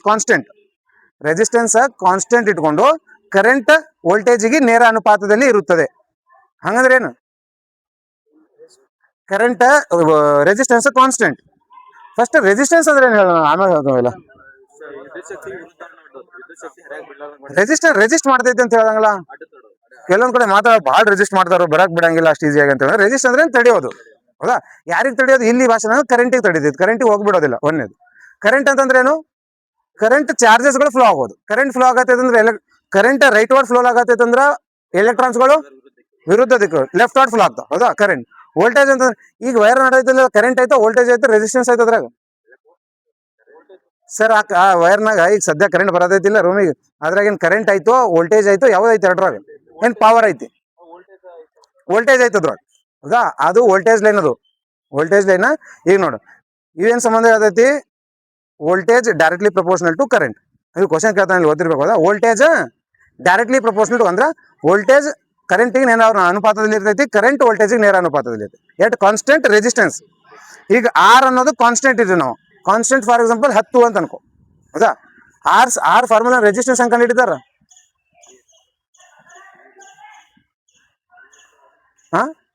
ಕರೆಂಟ್ ಹೆಂಗ್ ಕಂಡಿಡಿದಾರ? ನೀವು ಓಮ್ಸ್ ನಿಯಮ ಗೊತ್ತಿಲ್ಲ? ಓಮ್ಲಾ ನಾವು ಒಂದು ಟ್ರಯಾಂಗಲ್ ಹಾಕಿ ಹೇಳಿದ್ರೆ ನೆನಪೈತೆ, ಒಂದು ಓಮ್ಸ್ ನಿಯಮ ಅಂತೇಳಿ. ಇಲ್ಲಿ 3 ಭಾಗ ಮಾಡಿ, ಮ್ಯಾಲಿಂದ ವಿ, ಈ ಕಡೆಯಿಂದ ಐ, ಈ ಕಡೆಯಿಂದ ಆರ್. ವಿ ಕಂಡಿಡಿ ಅಂತಂದ್ರೆ ಐ ಇಂಟು ಆರ್. ಐ ಕಂಡಿಡಿ ಅಂತಂದ್ರೆ ವಿ ಬೈ ಆರ್. ಆರ್ ಕಂಡಿಡಿ ಅಂದ್ರೆ V by I. Simple. R ಅಂದ್ರೆ ವಿ ಬೈ ಐ. ಈಗ ಆರ್ ನಂದು ಕಾನ್ಸ್ಟೆಂಟ್ ಐತಿ, ನನಗೆ ವೋಲ್ಟೇಜ್ ಕಂಡುಹಿಡಿದೈತಿ. ಈಗ ವೋಲ್ಟೇಜ್ ಅಂದ್ರೇನು? ಮ್ಯಾಲಿಂದು ಕಾನ್ಸ್ಟೆಂಟ್ ಆರ್ 10 ಐತಿ. ಈ ವೋಲ್ಟೇಜ್ ಅದ್ರ ಮೇಲೆ ಡಿಪೆಂಡ್ ಐತೆ ಅಂತ ಅರ್ಥ? ಕರೆಂಟ್ ಮೇಲೆ, ಐ ಮೇಲೆ. ವೋಲ್ಟೇಜ್ ಈಗ ಅದು 10 ಐತಿ, ನಾ ಕರೆಂಟ್ 5 ತಗೊಂಡೆ, 5 ಇಂಟು 10 50, ವೋಲ್ಟೇಜ್ 50 ಐತಿ. ನಾ ಕರೆಂಟ್ 20 ತಗೊಂಡೆ, ವೋಲ್ಟೇಜ್ ಎಷ್ಟಾಗೈತಿ? 25 100. ಈ ವೋಲ್ಟೇಜ್ ಜಾಸ್ತಿ ಹೆಂಗಾಗತೈತಿ, ಕರೆಂಟ್ ಜಾಸ್ತಿ ಆದಂಗ. ಹಾಗಾದ್ರೆ ಕರೆಂಟ್ ಜಾಸ್ತಿ ಆಗ್ತೈತಿ ಅಂದ್ರೆ ವೋಲ್ಟೇಜ್ ಏನಾಗ್ತೈತಿ, ಜಾಸ್ತಿ ಆಗ್ತದೆ. ನೇರ ಅನುಪಾತ. ಸೇಮ್ ಕರೆಂಟ್ ಕೂಡ ವೋಲ್ಟೇಜಿಗೆ ನೇರ ಅನುಪಾತ, ವೋಲ್ಟೇಜ್ ಕೂಡ ಕರೆಂಟಿಗೆ ನೇರ ಅನುಪಾತ. ರೆಸಿಸ್ಟೆನ್ಸಿಗೆ ವಿಲೋ ಅನುಪಾತ. ರೆಸಿಸ್ಟೆನ್ಸ್ ಜಾಸ್ತಿ ಆದ್ರೆ ಕರೆಂಟ್ ಏನಾಗ್ತೈತಿ, ರೆಸಿಸ್ಟೆನ್ಸ್ ಅಂದ್ರೆ ತಡೆಯೋದು ಜಾಸ್ತಿ ಆಗಿದ್ರೆ ಮತ್ತೆ ಹೋಗೋದು ಕಡಿಮೆ ಆಗ್ಬೇಕಲ್ಲ. ರೆಸಿಸ್ಟೆನ್ಸ್ ಜಾಸ್ತಿ ಆದಂಗ ಕರೆಂಟ್ ಫ್ಲೋಯಿಂಗ್ ಏನಾಗ್ತೈತಿ, ಕಡಿಮೆ ಇರ್ತೈತಿ. ಇಲ್ಲಿ ಓಮ್ಸ್ ಲಾ ಕ್ವಶನ್ ಕೇಳ್ತಾನೆ. ಏನ್ ಕ್ವಶನ್ ಕೇಳ, ಫಾರ್ಮುಲಾ ಗೊತ್ತಿರೋ ಜಸ್ಟ್ ಆರಾಮಾಗಿ ಸ್ಟೇಟ್ಮೆಂಟ್ ನಾಗ ಏನು ಕ್ವಶನ್ ಕೇಳಿದ್ರು ಆಗ್ಬೋದು. At constant R V is directly proportional to I. ವೋಲ್ಟೇಜ್ ಕರೆಂಟಿಗೆ ನೇರ ಅನುಪಾತದಲ್ಲಿಯೂ ರೆಸಿಸ್ಟೆನ್ಸ್ ನ ಸ್ಥಿರ, ತಾಪಮಾನದ ಸ್ಥಿರ ಅಥವಾ ರೆಸಿಸ್ಟೆನ್ಸ್ ನ ಸ್ಥಿರ. ತಾಪಮಾನ ಸ್ಥಿರ ಅಂತ ಹೇಳತ್ತಂದ್ರೆ ರೆಸಿಸ್ಟೆನ್ಸ್ ಸ್ಥಿರ ಅದ ಅಂತ ಅರ್ಥ. ಹೌದಾ, ಇದು ಗೊತ್ತಿರ್ಬೇಕು. ನೆಕ್ಸ್ಟ್ ವಿದ್ಯುತ್ ರೋಧ. ರೆಸಿಸ್ಟೆನ್ಸ್ ಹೆಂಗ್ ಡಿನೋಟ್ ಮಾಡ್ತಾರೆ, ಯಾವ symbol, resistance symbol. Resistance symbol ನಿಮ್ ಜಿಗ್ಜಾಗ್ ಲೈನ್ ಇರ್ತೈತಿ ನೋಡು. ಹೌದಾ, ರೆಸಿಸ್ಟೆನ್ಸ್ ಎದ್ರಾಗ ಅಳಿತಾರ, ಓಮ್ನಾಗ. ಹೌದಾ, ಕ್ವಶನ್ ಕೇಳ್ತಾವ ನಾವು. ಈ ಒಂದು ವಸ್ತುವಿನ ರೋಧವು ಈ ಕೆಳಗಿನ ಅಂಶಗಳ ಮೇಲೆ ಅವಲಂಬಿತವಾಗಿರುತ್ತದೆ. ಮೊನ್ನೆ FD ದಾಗ ಒಂದು ಕ್ವಶನ್ ಕೇಳಿದ್ದು, ಮೊನ್ನೆ KA ನಡೆದಾಗ ಗೊತ್ತೈತಿಲ್, ರೋಧ ಯಾವ್ದ್ರ ಮೇಲೆ ಅವಲಂಬನೆ ಇರ್ತೈತೆ ಅಂತ ಹೇಳಿ. ರೋಧ ನಾನು ಹಾಕೊಂಡು, ರೋಧ ಆ ವಸ್ತುವಿನ ಗುಣಲಕ್ಷಣ ಅಂದ್ರೆ ಯಾವ ಮಟೀರಿಯಲ್ ಐತಿ, ಲೆಂತ್ ಒಂದು, ಏರಿಯಾ ಒಂದು, 3 ಪಾಯಿಂಟ್. ಸಿಂಪಲ್. ಒಂದು ಫಾರ್ಮುಲಾ ಹೇಳ್ತೀನಿ, ನೆನ್ಪಿಟ್ಕೊಂಡು. R is equal to L by A. R is equal to L by A ಅಂದ್ರೆ ರೆಸಿಸ್ಟೆನ್ಸ್ ಲೆಂತಿಗೆ, ಉದ್ದಕ್ಕೆ ನೇರ ಅನುಪಾತ. ಉದ್ದ ಜಾಸ್ತಿ ಆದಂಗ ರೆಸಿಸ್ಟೆನ್ಸ್ ಜಾಸ್ತಿ ಆಗ್ತೈತಿ. ಸಿಂಪಲ್. ಉದ್ದ ಜಾಸ್ತಿ ಆದಂಗ ರೆಸಿಸ್ಟೆನ್ಸ್, ಏರಿಯಾ ಜಾಸ್ತಿ ಆದಂಗ ರೆಸಿಸ್ಟೆನ್ಸ್ ಕಡಿಮೆ ಆಗ್ತೈತಿ. R is equal to L by A. ಎರಡು ಕ್ವಶನ್ ಕೇಳ್ತಾನೆ. ಮತ್ತೆ ಟೆಂಪರೇಚರ್ ಜಾಸ್ತಿ ಆದಂಗ ರೆಸಿಸ್ಟೆನ್ಸ್ ಜಾಸ್ತಿ ಆಗುತ್ತೆ. ಯಾಕೆ ಜಾಸ್ತಿ ಆಗುತ್ತೆ ಹೇಳ, ರೆಸಿಸ್ಟೆನ್ಸ್ ಟೆಂಪರೇಚರ್ ಜಾಸ್ತಿ ಆಗೋದ್ರಿಂದ ಅದು ಬಿಸಿಯಾಗಿ ಕಣಗಳ ಚಲನೆ ಜಾಸ್ತಿ ಇರ್ತೈತಿ. ಅಡ್ಡಾದಿಡ್ಡಿ ಕಣಗಳ ಚಲನೆ ಇದ್ರೆ ಡಿಸ್ಟರ್ಬೆನ್ಸ್ ಜಾಸ್ತಿ ಇದ್ರೆ ಮತ್ತೆ ರೆಸಿಸ್ಟೆನ್ಸ್ ಜಾಸ್ತಿ ಇದ್ದಂಗೆ ಕರೆಂಟ್ ಫ್ಲೋಯಿಂಗ್ ಕಡಿಮೆ ಆಗ್ಬಿಡ್ತೈತಿ. ಹೌದಾ, ತಾಪಮಾನ ಹೆಚ್ಚಾದ್ರೆ ರೆಸಿಸ್ಟೆನ್ಸ್ ರೋಧ ಏನಾಗ್ತೈತಿ, ಜಾಸ್ತಿ ಆಗೈತಿ. ಆಮೇಲೆ ಯಾವುದೇ ಒಂದು ವಾಹಕದ ಉದ್ದ ಹೆಚ್ಚಾದಂತೆ ರೆಸಿಸ್ಟೆನ್ಸ್ ಏನಾಗ್ತೈತಿ, ಜಾಸ್ತಿ. ವಾಹಕದ ಏರಿಯಾ ಜಾಸ್ತಿ, ಏರಿಯಾ ಅಂದ್ರೆ ರೌಂಡ್. ಈಗ ನೋಡಿ, ಇದು ವೈರ್ ಇಷ್ಟೇ, ಡಯಾಮೀಟರ್ ಇಷ್ಟೇ ಇದೆ.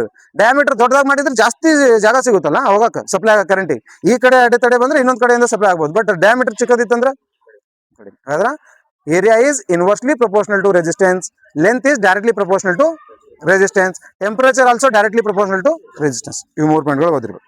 ಕೇಳ್ತಾನೆ ಕ್ವಶನ್ ಇಲ್ಲಿ ಕಂಪಲ್ಸರಿ. ನೆಕ್ಸ್ಟ್ ವಿದ್ಯುತ್ ವಾಹಕಗಳು. ವಾಹಕ ಕಂಡಕ್ಟರ್ಸ್ ಯಾವ ತನ್ನ ಮೂಲಕ ವಿದ್ಯುತ್ತನ್ನು ಹರಿಯಲು ಬಿಡುತ್ತೆ ಅವಕ್ಕೆಲ್ಲ ವಿದ್ಯುತ್ ವಾಹಕಗಳು ಅಂತ. ಅತಿ ಹೆಚ್ಚು ವಿದ್ಯುತ್ ವಾಹಕತೆ ಹೊಂದಿರುವಂಥದ್ದು ಇದು ಯಾವುದು, ಬೆಳ್ಳಿ. ಅತಿ ಹೆಚ್ಚು, ಬಟ್ ಬೆಳ್ಳಿ ಬೆಳೆಸಂಗಿಲ್ಲ. ಇದು ಯಾವ್ದು ಬೆಳೆಸಿರೋದು, ತಾಮ್ರ ಕಡಿಮೆ ಬೆಳೆ, ಕಾಸ್ಟ್ ಎಫಿಷಿಯನ್ಸಿ ಸಲುವಾಗಿ ಅದು ಬಳಸ. ನೆಕ್ಸ್ಟ್ ಅವಾಹಕಗಳು ಅಂತಂದ್ರೆ ತನ್ನ ಮೂಲಕ ವಿದ್ಯುತ್ತನ್ನು ಹರಿಬಿಡಿಯದೇ ಇರುವಂತ ವಸ್ತುಗಳಿಗೆಲ್ಲ ಅವಾಹಕಗಳು ಅಂತ ಕರೀತಾರೆ. ನೆಕ್ಸ್ಟ್ ಅರೆವಾಹಕಗಳು. Semiconductors. Pure semiconductor, impure semiconductor. Pure semiconductor ಎರಡು, ಒಂದು ಸಿಲಿಕಾನ್ ಮತ್ತು ಜರ್ಮೇನಿಯಂ, ಎರಡು ಪ್ಯೂರ್ ಸೆಮಿ ಕಂಡಕ್ಟರ್ಸ್. ಅದ ಈ ಪ್ಯೂರ್ ಸೆಮಿ ಕಂಡಕ್ಟರ್ನಾಗ ಎರಡು ಅಶುದ್ಧ ಅರೆವಾಹಕಗಳಾಗ ಎರಡು ರೀತಿ. ಒಂದು P type of semiconductor, ಇನ್ನೊಂದು N type of semiconductor. ಎರಡು P type of semiconductor ಅಂದ್ರೆ ಏನು, ಇದ್ರಾಗ ಹೋಲ್ಗಳು ಹೆಚ್ಚಿರ್ತಾವ, ಕರೆಂಟ್. ಇಲ್ಲಿ ನೋಡಿ, ಇಲ್ಲಿ ಈಗ ನಾವು ಎಲೆಕ್ಟ್ರಿಸಿಟಿ ಹೋದಲ್ಲ, ಎಲೆಕ್ಟ್ರಿಸಿಟಿದಾಗ ಕರೆಂಟ್ ಫ್ಲೋ ಆಗ್ತೈತಿ. ಕರೆಂಟ್ ಎಲೆಕ್ಟ್ರಾನ್ಗಳ ಮೂಲಕ ಕರೆಂಟ್ ಫ್ಲೋ ಆಗ್ತೈತಿ. ಬಟ್ ಸೆಮಿ ಕಂಡಕ್ಟರ್ನಾಗ ನಾವು ಓದಿದ್ದು ಕಂಡಕ್ಟರ್ನ ಕರೆಂಟ್ ಅಂದ್ರೆ ಎಷ್ಟು ನಾವು ಯೂಸ್ ಮಾಡೋದು ಕಂಡಕ್ಟರ್ನಾಗ current always either through flow ಆಗ್ತೈತೆ ಅಂದ್ರೆ ಎಲೆಕ್ಟ್ರಾನ್ಸ್ ಥ್ರೋ.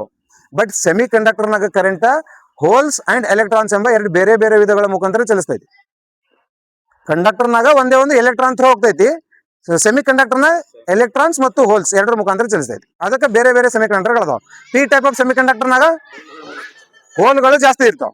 ಹೌದಾ, ಡುಪೆಂಟ್ ಅಂತಾರ ಅದಕ್ಕೆ ಪೆಂಟಾವಲೆಂಟ್, ಟ್ರೈವ್ಯಾಲೆಂಟ್. ಪಿ ಟೈಪ್ ಆಫ್ನಾಗ ಟ್ರೈವ್ಯಾಲೆಂಟ್, ಎನ್ ಟೈಪ್ ಆಫ್ನಾಗ ಪೆಂಟಾವಲೆಂಟ್. ಏನ್ ಡುಪೆಂಟ್ ಅಂದ್ರ ಅಷ್ಟೇ ಗೊತ್ತಿರ್ಬೇಕು. ಡೂಪಿಂಗ್ ಅಂತಂದ್ರೆ ಏನು, ಈಗ ನೋಡ್ ಅಶುದ್ಧ ಅರೆವಾಹಕಗಳು ಅದಾವ ಅಂತ ಹೇಳ್ತೀನಿ. ಅಶುದ್ಧ ಅರೆವಾಹಕ ಅಂದ್ರೆ ಅದ್ರ ಥ್ರೋ ಕರೆಂಟ್ ಈಸಿಯಾಗಿ ಫ್ಲೋ ಆಗಲ್ಲ, ಅಶುದ್ಧ ಅದಾವ. ಹೌದಾ, ಇಂಪ್ಯೂರ್ ಸೆಮಿ ಕಂಡಕ್ಟರ್ಸ್ ಅಂತ ಹೇಳಿ. ಹೌದಾ, ಈಗ ಅದ್ರ ಥ್ರೋ ಕರೆಂಟ್ ಫ್ಲೋ ಮಾಡಿಸ್ಬೇಕಂದ್ರೆ ಅದಕ್ಕೆ ಬೇರೆ ವಸ್ತುಗಳು ಬೆರೆಸ್ಬೇಕು, ಅದ್ರ ಜೊತೆ ಡೂಪ್ ಮಾಡಬೇಕು ಅಷ್ಟೇ. ಅದಕ್ಕೆ ಡೂಪಿಂಗ್ ಅಂತಾರೆ. ಬೇರೆ ವಸ್ತುಗಳು ಆ ಸೆಮಿ ಕಂಡಕ್ಟರ್ ಸೇರಿಸಿ ಅದರ ಥ್ರೋ ಕರೆಂಟ್ ಫ್ಲೋ ಆದಂಗೆ ಮಾಡ್ಬೇಕು, ಅದಕ್ಕೆ ಡೂಪಿಂಗ್ ಅಂತ ಕರಿತೀವಿ. ಅದೇ ಪಿ ಟೈಪ್ ಆಫ್ ಸೆಮಿ ಕಂಡಕ್ಟರ್ನಾಗ ಎಂತ ಡೂಪಿಂಗ್ ಮಾಡ್ತಾರ, ಟ್ರೈವ್ಯಾಲೆಂಟ್. ಎನ್ ಟೈಪ್ ಆಫ್ ಸೆಮಿ ಕಂಡಕ್ಟರ್ನಾಗ ಕರೆಂಟ್ ಎಲೆಕ್ಟ್ರಾನ್ ಎದ್ರಾಗ ಜಾಸ್ತಿ ಇರ್ತಾವ, ಹೋಲ್ ಎದ್ರಾಗ ಜಾಸ್ತಿ ಇರ್ತಾವ. ಪಿದಾಗ ಹೋಲ್ ಜಾಸ್ತಿ ಇರ್ತಾವು, ಎಲೆಕ್ಟ್ರಾನ್ಸ್ ಕಡಿಮೆ ಇರ್ತಾವು. ಎಂದಾಗ ಎಲೆಕ್ಟ್ರಾನ್ ಜಾಸ್ತಿ ಇರ್ತಾವು, ಹೋಲ್ಸ್ ಕಡಿಮೆ ಇರ್ತಾವ. ಯಾವ್ಯಾವ ಡೂಪಿಂಗ್ ಯಾವ್ಯಾವ ಮಾಡ್ತಾರ, ಎದ್ರಾಗ ಎಲೆಕ್ಟ್ರಾನ್ ಮತ್ತು ಹೋಲ್ಸ್ ಎಲ್ಲಿ ಜಾಸ್ತಿ ಇರ್ತೈತಿ ಇಷ್ಟು ಗೊತ್ತಿರು. ಸೊ ಇದಾದ್ಮೇಲೆ ಕೆಲವು ಅರೆವಾಹಕ ಸಾಧನಗಳು. ಒಂದು ಡಯೋಡ್, ಟ್ರಾನ್ಸಿಸ್ಟರ್, ಇಲ್ಲ ಅದು ಡಯೋಡ್ ಏನ್ ಡಯೋಡ್ ಸಾಧನಗಳು ಯಾವು ಡಯೋಡ್ ಈ ನಾವು ರೆಕ್ಟಿಫೈರ್ ಆಗಿ ಬಳಸ್ಕೊಂಡು ಅದ್ರಾಗ ಡಯೋಡ್ ಬಳಸ್ತಾರ rectifier used as a diode ಹಾಗಾದ್ರೆ ಏನ್ ಮಾಡ್ತೈತಿ ರೆಕ್ಟಿಫೈರ್ ಏನ್ ಮಾಡ್ತೈತಿ AC ಟು DC ಮಾಡ್ತೈತಿ ನೆಕ್ಸ್ಟ್ ಟ್ರಾನ್ಸಿಸ್ಟರ್ನ ಭಾಗಗಳು ಯಾವ್ಯಾವ ಅಂತ ಕ್ವಶನ್ ಕೇಳಿದ್ರು ಬೇಸ್ ಎಮಿಟರ್ ಕಲೆಕ್ಟರ್ ಹೌದಾ ಬೇಸ್ ಎಮಿಟರ್ ಕಲೆಕ್ಟರ್ ಕನ್ನಡದಾಗ ಸಂಗ್ರಾಹಕ ಉತ್ಸರ್ಜಕ ಮತ್ತು ಆಧಾರ ಅಂತ ಕರೀತಾರೆ ಇವ್ ಮೂರು ಗೊತ್ತಿರ್ಬೇಕು ನೆಕ್ಸ್ಟ್ ಸೂಪರ್ ಕಂಡಕ್ಟರ್ಸ್ ಅಂತ ಕರೀತಾರೆ ಸೂಪರ್ ಕಂಡಕ್ಟರ್ಸ್ ಅಂದ್ರ ಮುಕ್ತವಾಗಿ ಅಂತಂದ್ರೆ ಏನು ರೆಸಿಸ್ಟೆನ್ಸ್ ಏನಿರ್ಬೇಕಂತ ಅರ್ಥ ಫುಲ್ ಕಡಿಮೆ ಅಂದ್ರೆ ನೆಗ್ಲಿಜಿಬಲ್ ರೆಸಿಸ್ಟೆನ್ಸ್ ಅಪ್ ಟು 0 ಅತಿ ಕಡಿಮೆ ರೆಸಿಸ್ಟೆನ್ಸ್ ಇರ್ಬೇಕಂತಂದ್ರೆ ತಾಪಮಾನ ಏನಿರ್ಬೇಕು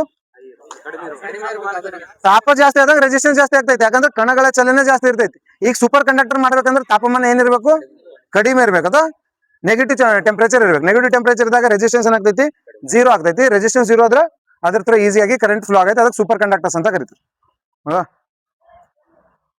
ನೆಕ್ಸ್ಟ್ ಇದಾದ್ಮೇಲೆ ರೋಧಗಳ ಜೋಡಣೆ ಇವೇನೋ ಬ್ಯಾಡ್ ಸೀರೀಸ್ ಪ್ಯಾರಲೆಲ್ಲ ಇಲ್ಲ ಅವಶ್ಯಕತೆ ಇಲ್ಲ ನೆಕ್ಸ್ಟ್ ಈಗ ನೋಡು ವಿದ್ಯುತ್ ಬಲ್ಬ್ ಕಂಡಿಡಿದಾರೆ ಯಾರು ಥಾಮಸ್ ಆಲ್ವಾ ಎಡಿಸನ್ ವಿದ್ಯುತ್ ಬಲ್ಬ್ ನ ಬಳಸುವಂತ ತಂತಿ ಯಾವ್ದದು ಟಂಗ್ಸ್ಟನ್ ಯಾಕೆ ಬಳಸ್ತಾರ ಅಂತ ಕೇಳಿದ್ರ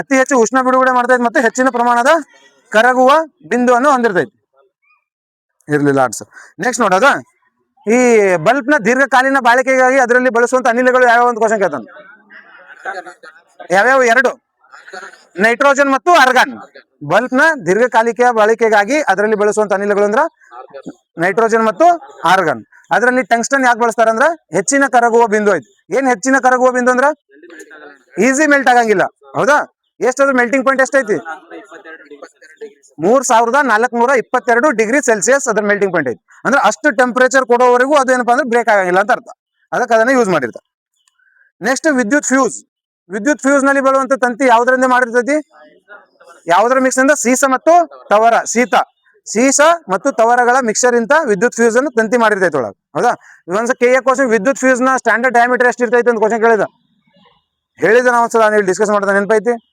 D ಅಂದ್ರೆ ಡಯಾಮೀಟರ್ 3/2 ಅಥವಾ 1.5 ಅಂತ ಹೇಳಿ ಡಯಾಮೀಟರ್ 3/2 ಅಥವಾ 1.5 ಡಯಾಮೀಟರ್ ಯಾವುದೇ ಒಂದು ವಸ್ತುವಿನ 1/1 ಅಂದ್ರೆ ಎಷ್ಟು 1:2 ಅಂದ್ರ 2:2 ಅಂದ್ರ 4 ಹಂಗ ಡಯಾಮೀಟರ್ 1.5 ಅದು ಸ್ಟ್ಯಾಂಡರ್ಡ್ ಡಯಾಮೀಟರ್ ಎಷ್ಟು ಇರಬೇಕು ಅದು ಇಂಟು ಮಾಡಿ ಡಯಾಮೀಟರ್ 10 ತಗೊಂಡಿದ್ರೆ 1.5 ಮಾಡಿ ಅದ್ರದ್ದು ಇಂಟು ಅಷ್ಟು ಡಯಾಮೀಟರ್ ಎಷ್ಟು ಯಾವುದೇ ಒಂದು ಫ್ಯೂಸ್ ಆದ್ರೆ ಸ್ಟ್ಯಾಂಡರ್ಡ್ ಡಯಾಮೀಟರ್ ಎಷ್ಟಿದೆ ಅಂತ ಕ್ವಶನ್ ಹೇಳಿದ್ರೆ D 3/2 ಅಥವಾ 1.5 ಯಾವುದರಿಂದ ಮಾಡಿರ್ತೈತೆ ಅಂದ್ರ ಸೀಸ ಮತ್ತು ತವರದಿಂದ ಇದ್ರ ಏನ್ ಕೆಲಸ ಫ್ಯೂಸ್ ಅಂತಂದ್ರ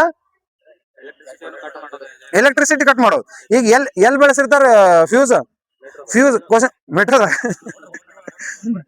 ಎಲ್ಲಾ ಕಡೆ ಫ್ಯೂಸ್ ಮೆಟಾಗ ಬಳಸ್ತಾರಲ್ಲ ಕೇಳ ನೋಡ ಫ್ಯೂಸ್ ಒಂದ್ ಕ್ವಶನ್ ಫ್ಯೂಸ್ ಸೀರೀಸ್ ನ ಕನೆಕ್ಟ್ ಮಾಡ್ತಾರೋ ಪ್ಯಾರಲ್ ನ ಕನೆಕ್ಟ್ ಮಾಡ್ತಾರ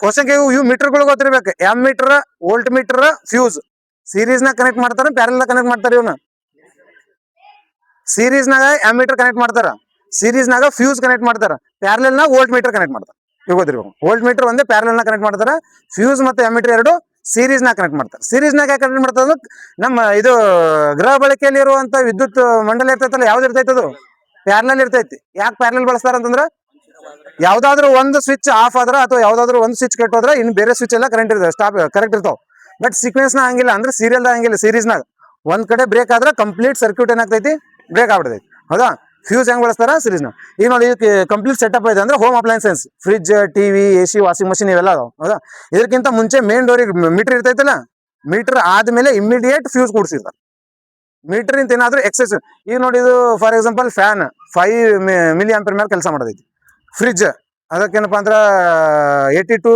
90 ಕಿಲೋವ್ಯಾಟ್ ಪವರ್ ಬೇಕು ಯೂಸ್ ಆಗಕ್ಕೆ ಅದಾದ್ಮೇಲೆ ಇವೆಲ್ಲ ವಾಷಿಂಗ್ ಮಷಿನ್ ಇವೆಲ್ಲ ಇಂತಿಷ್ಟ ಕರೆಂಟ್ ರೇಟಿಂಗ್ಸ್ ಅಂತ ಇರ್ತಾವ ಅದಕ್ಕೆಲ್ಲ ಅದ್ರ ಮೇಲೆ ಕೆಲಸ ಮಾಡ್ತಾವ ಅದಕ್ಕಿಂತ ಹೆಚ್ಚಿನ ಕರೆಂಟ್ ಬಂದ್ರೆ ಬರ್ನ್ ಆಗ್ತಾವ ಅದಕ್ಕಿಂತ ಹೆಚ್ಚಿನ ಕರೆಂಟ್ ಬಂದ್ರ ಅದು ಫ್ಯೂಸ್ ಏನ್ ಮಾಡ್ಬಿಡ್ತೈತಿ ಬ್ರೇಕ್ ಆಗ ಒಳಗೆ ತಂತಿ ಇರ್ತೈತಲ್ಲ ಶೀತ ಮತ್ತು ತವರದು ಅದು ಸುಟ್ಟೋಗ್ಬಿಡ್ತೈತಿ ಕರೆಂಟ್ ಸ್ಟಾಪ್ ಆಗ್ಬಿಡೈತಿ ಮುಂದೆ ಹೋಗಂಗಿಲ್ಲ ಹೌದಾ ಸೀಸ ಮತ್ತು ತವರ ಯಾಕೆ ಯೂಸ್ ಮಾಡ್ತಾರ ಅದ್ರಾಗ ಅಂತಂದ್ರ ರೆಸಿಸ್ಟೆನ್ಸ್ ಹೈ ಇರ್ತೈತಿ ಹೀಟ್ ಸಡನ್ ಆಗಿ ಹೀಟ್ ಜಾಸ್ತಿ ಆದ್ರೂ ಬ್ರೇಕ್ ಆಗ್ತೈತಿ ಮೆಲ್ಟಿಂಗ್ ಪಾಯಿಂಟ್ ಲೋ ಇರ್ತೈತಿ ಎಕ್ಸೆಸಿವ್ ಕರೆಂಟ್ ಅಂದ್ರೆ ನಮ್ಗೆ ಬೇಕಾಗಿರೋ ಕರೆಂಟ್ ಗಿಂತ ಜಾಸ್ತಿ ಕರೆಂಟ್ ಬಂದ್ರ ಎಕ್ಸೆಸಿವ್ ಕರೆಂಟ್ ಬಂದ್ರ ಬ್ರೇಕ್ ಆಗ್ಬಿಡ್ತೈತಿ ಲೋ ಮೆಲ್ಟಿಂಗ್ ಪಾಯಿಂಟ್ ಏನಿರ್ತೈತಿ ಕಡಿಮೆ ಅದಕ್ಕೆ ಏನ್ ಮಾಡೋದು ಫ್ಯೂಸ್ ಬಳಸ್ತಾರೆ ಇದಾದ್ಮೇಲೆ ನೆಕ್ಸ್ಟ್ ಇಲ್ಲೊಂದು ಕ್ವಶನ್ ಕೇಳೋಣ ಹೀಟರ್ ಕಾಯಿಲ್ ಅನ್ನ ಎರಡು ಸಮಾನ ಭಾಗಗಳಾಗಿ ಕತ್ತರಿಸಲಾಗುತ್ತದೆ ಮತ್ತು ಹೀಟರ್ ನಲ್ಲಿ ಕೇವಲ ಒಂದು ಭಾಗವನ್ನ ಮಾತ್ರ ಬಳಸಲಾಗುತ್ತದೆ. ಈಗ ಉತ್ಪತ್ತಿಯಾಗುವ ಶಾಖ ಏನಾಗಿರುತ್ತದೆ ಅಂತ. ಏನ್ ಎರಡು ಪಟ್ಟು ಹೆಂಗ್ ಆಗ್ತೈತಿ ಇಲ್ಲಿ?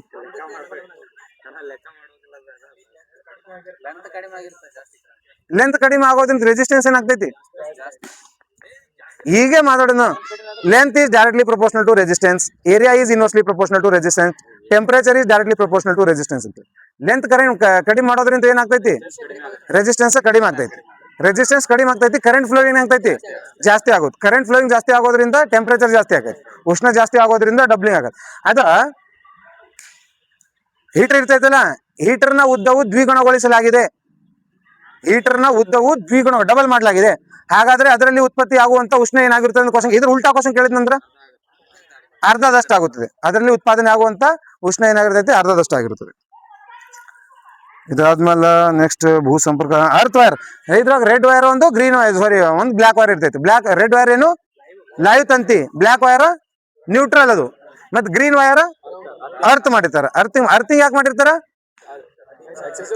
ಅದೇ ಹೈ ಎಕ್ಸೆಸಿವ್ ಕರೆಂಟ್ ಬಂತಂದ್ರ ಅಥವಾ ಹೆಚ್ಚಿನ ಪ್ರಮಾಣದ ಕರೆಂಟ್ ಬಂತಂದ್ರ ಗ್ರೌಂಡಿಗೆ ಇಳಿಸ್ಬೇಕಂತೇಳಿ ಅರ್ತಿಂಗ್ ಮಾಡಿರ್ತಾರ. ಅರ್ತ್ ರಾಡ್ ಅನ್ನ ಯೂಸ್ ಮಾಡ್ಕೊಂಡು. ನೆಕ್ಸ್ಟ್ ಇನ್ನೊಂದು ರುಸ್ವಮಂಡಲ ಅಂದ್ರೆ ಶಾರ್ಟ್ ಸರ್ಕ್ಯೂಟ್.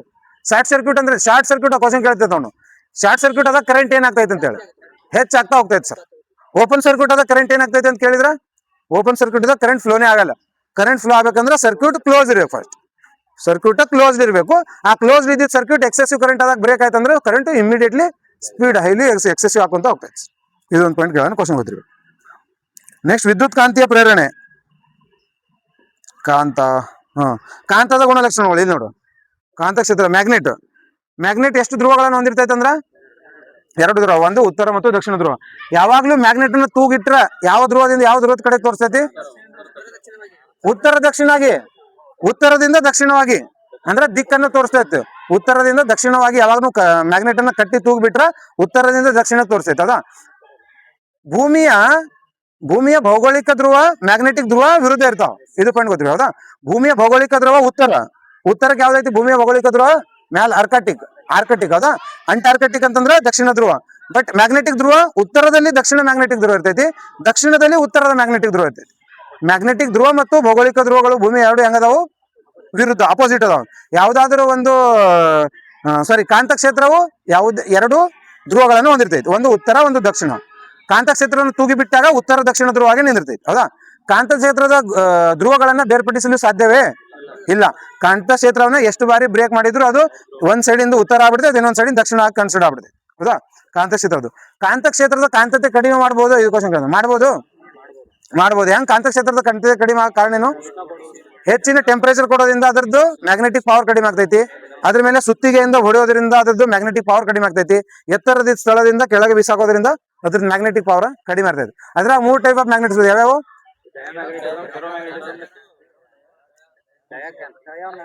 ಡಯಾಮ್ಯಾಗ್ನೆಟ್, ಫೆರೋ ಮತ್ತು ಪ್ಯಾರಾಮ್ಯಾಗ್ನೆಟಿಕ್ಸ್.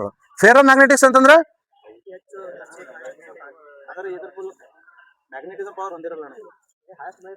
ಅತಿ ಹೆಚ್ಚು ಮ್ಯಾಗ್ನೆಟಿಕ್ ಪವರ್ ಹೊಂದಿರುವಂತಂದ್ರೆ ಫೆರೋಮ್ಯಾಗ್ನೆಟಿಕ್ಸ್ಗಳು. ಹೌದಾ? ಇದೊಂದು ಗೊತ್ತಿರಲಿ ಇಷ್ಟಪಟ್ಟು. ಇದ್ರಾಗೇನು ಕ್ವಶನ್ ಕೇಳಂಗಿಲ್ಲ ಜಾಸ್ತಿ, ಇವಿಷ್ಟು ಗೊತ್ತಿರಲಿ. ಇದಾದ್ಮೇಲೆ ಭಾಳ ದೊಡ್ಡ ಆಯ್ತು ಚಾಪ್ಟರ್. ಫ್ಲೇಮಿಂಗ್ ನ ಎಡಗೈ ನಿಯಮ. ಮೋಟರ್ ಯಾವ ನಿಯಮದ ಮೇಲೆ ಕೆಲಸ ಮಾಡ್ತಾನೆ? Direct simple question. ಫ್ಲೇಮಿಂಗ್ ನ ಎಡಗೈ ನಿಯಮ. ಏನ್ ಫ್ಲೇಮಿಂಗ್ ನ ಎಡಗೈ ನಿಯಮ ಅಂತಂದ್ರೆ ಎಡಗೈ ಐತ್ ಸರ್. ಒಂದು ಹೆಬ್ಬೆರಳು, ತೋರಬೆರಳು, ಮಧ್ಯದ ಬೆರಳು ಒಂದನ್ನೊಂದು ಲಂಬ ಕೋನದಲ್ಲಿರುವಂತ ಜೋಡಿಸಿದಾಗ ಇದೇನಾಗ್ತೈತಿ? ಫೋರ್ಸ್ ಅಥವಾ ಇದು ಮೋಷನ್ ಆಗ್ತೈತಿ. ಹೆಬ್ಬೆರಳು ಮೋಷನ್, ಆಮೇಲೆ ಇದು ಫೋರ್ಸ್, ಆಮೇಲೆ ಇದು ಮಿಡಲ್ದು ಕರೆಂಟ್. ಫೋರ್ಸ್ ಫಾದರ ಮದರ್ ಅಂತ ಹೇಳಿ ಇಲ್ಲ ಸಾರಿ, ಮದರ್ ಫಾದರ್ ಸನ್ ಅಂತ ಹೇಳಿ ಲಾಸ್ಟ್ ಕರೆಂಟ್ ಸನ್ ಅಂತಂದ್ರೆ ಹೇಳಿದ್ದೀನಿ. ಫಸ್ಟ್ ಮದರ್ ಮೋಷನ್, ಫೋರ್ಸ್, ಆಮೇಲೆ ಕರೆಂಟ್. ಇದ್ರ ಮೇಲೆ ಕೆಲಸ ನಿರ್ವಹಿಸೋದು ಯಾವ್ದಂದ್ರ ಮೋಟರ್. ಯಾವ್ದ್ರ ಮೇಲೆ ಕೆಲಸ ಮಾಡುತ್ತೆ ಅಂತ ಕೇಳಿದ್ರೆ ಏನ್ ಹೇಳ್ಬೇಕು? ಫ್ಲೇಮಿಂಗ್ ನ ಎಡಗೈ ನಿಯಮ.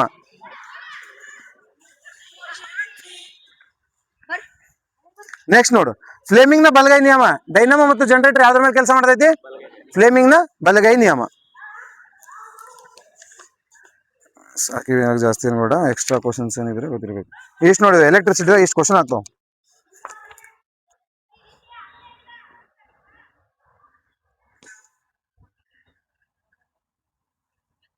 ಓಕೆ, ನೆಕ್ಸ್ಟ್ ಅದಾದ್ಮೇಲೆ ನೆಕ್ಸ್ಟ್ ಬಯಾಲಜಿ. ಹೌದಾ, ಇಷ್ಟು ಮುಗೀತು ಫಿಸಿಕ್ಸ್ ಮುಗೀತ್ರಿ ಅಂದ್ರೆ ಇಷ್ಟೇ ಇತ್ತು. ನಿನ್ನೆ ಮಾಡಿದ್ದು ಒಂದೇ ಉಳಿದಿತ್ತು. Next biology. ಬಯಾಲಜಿದಾಗ ಒಂದೊಂದು ನೋಡಿ, ಜೀವಕೋಶದ ಅಧ್ಯಯನಕ್ಕೆ ಏನಂತ ಕರೀತಾರ? ಹಾ, ಸೈಟಾಲಜಿ. ಹೌದಾ, ನಮ್ಮ ದೇಹದಲ್ಲಿ ಎಷ್ಟು ಜೀವಕೋಶಗಳು ಇರ್ತಾವ ಅಂದಾಜು? 10 ರಿಂದ 38 ರಿಂದ 40 ಮಿಲಿಯನ್ಸ್. ಹೌದಾ,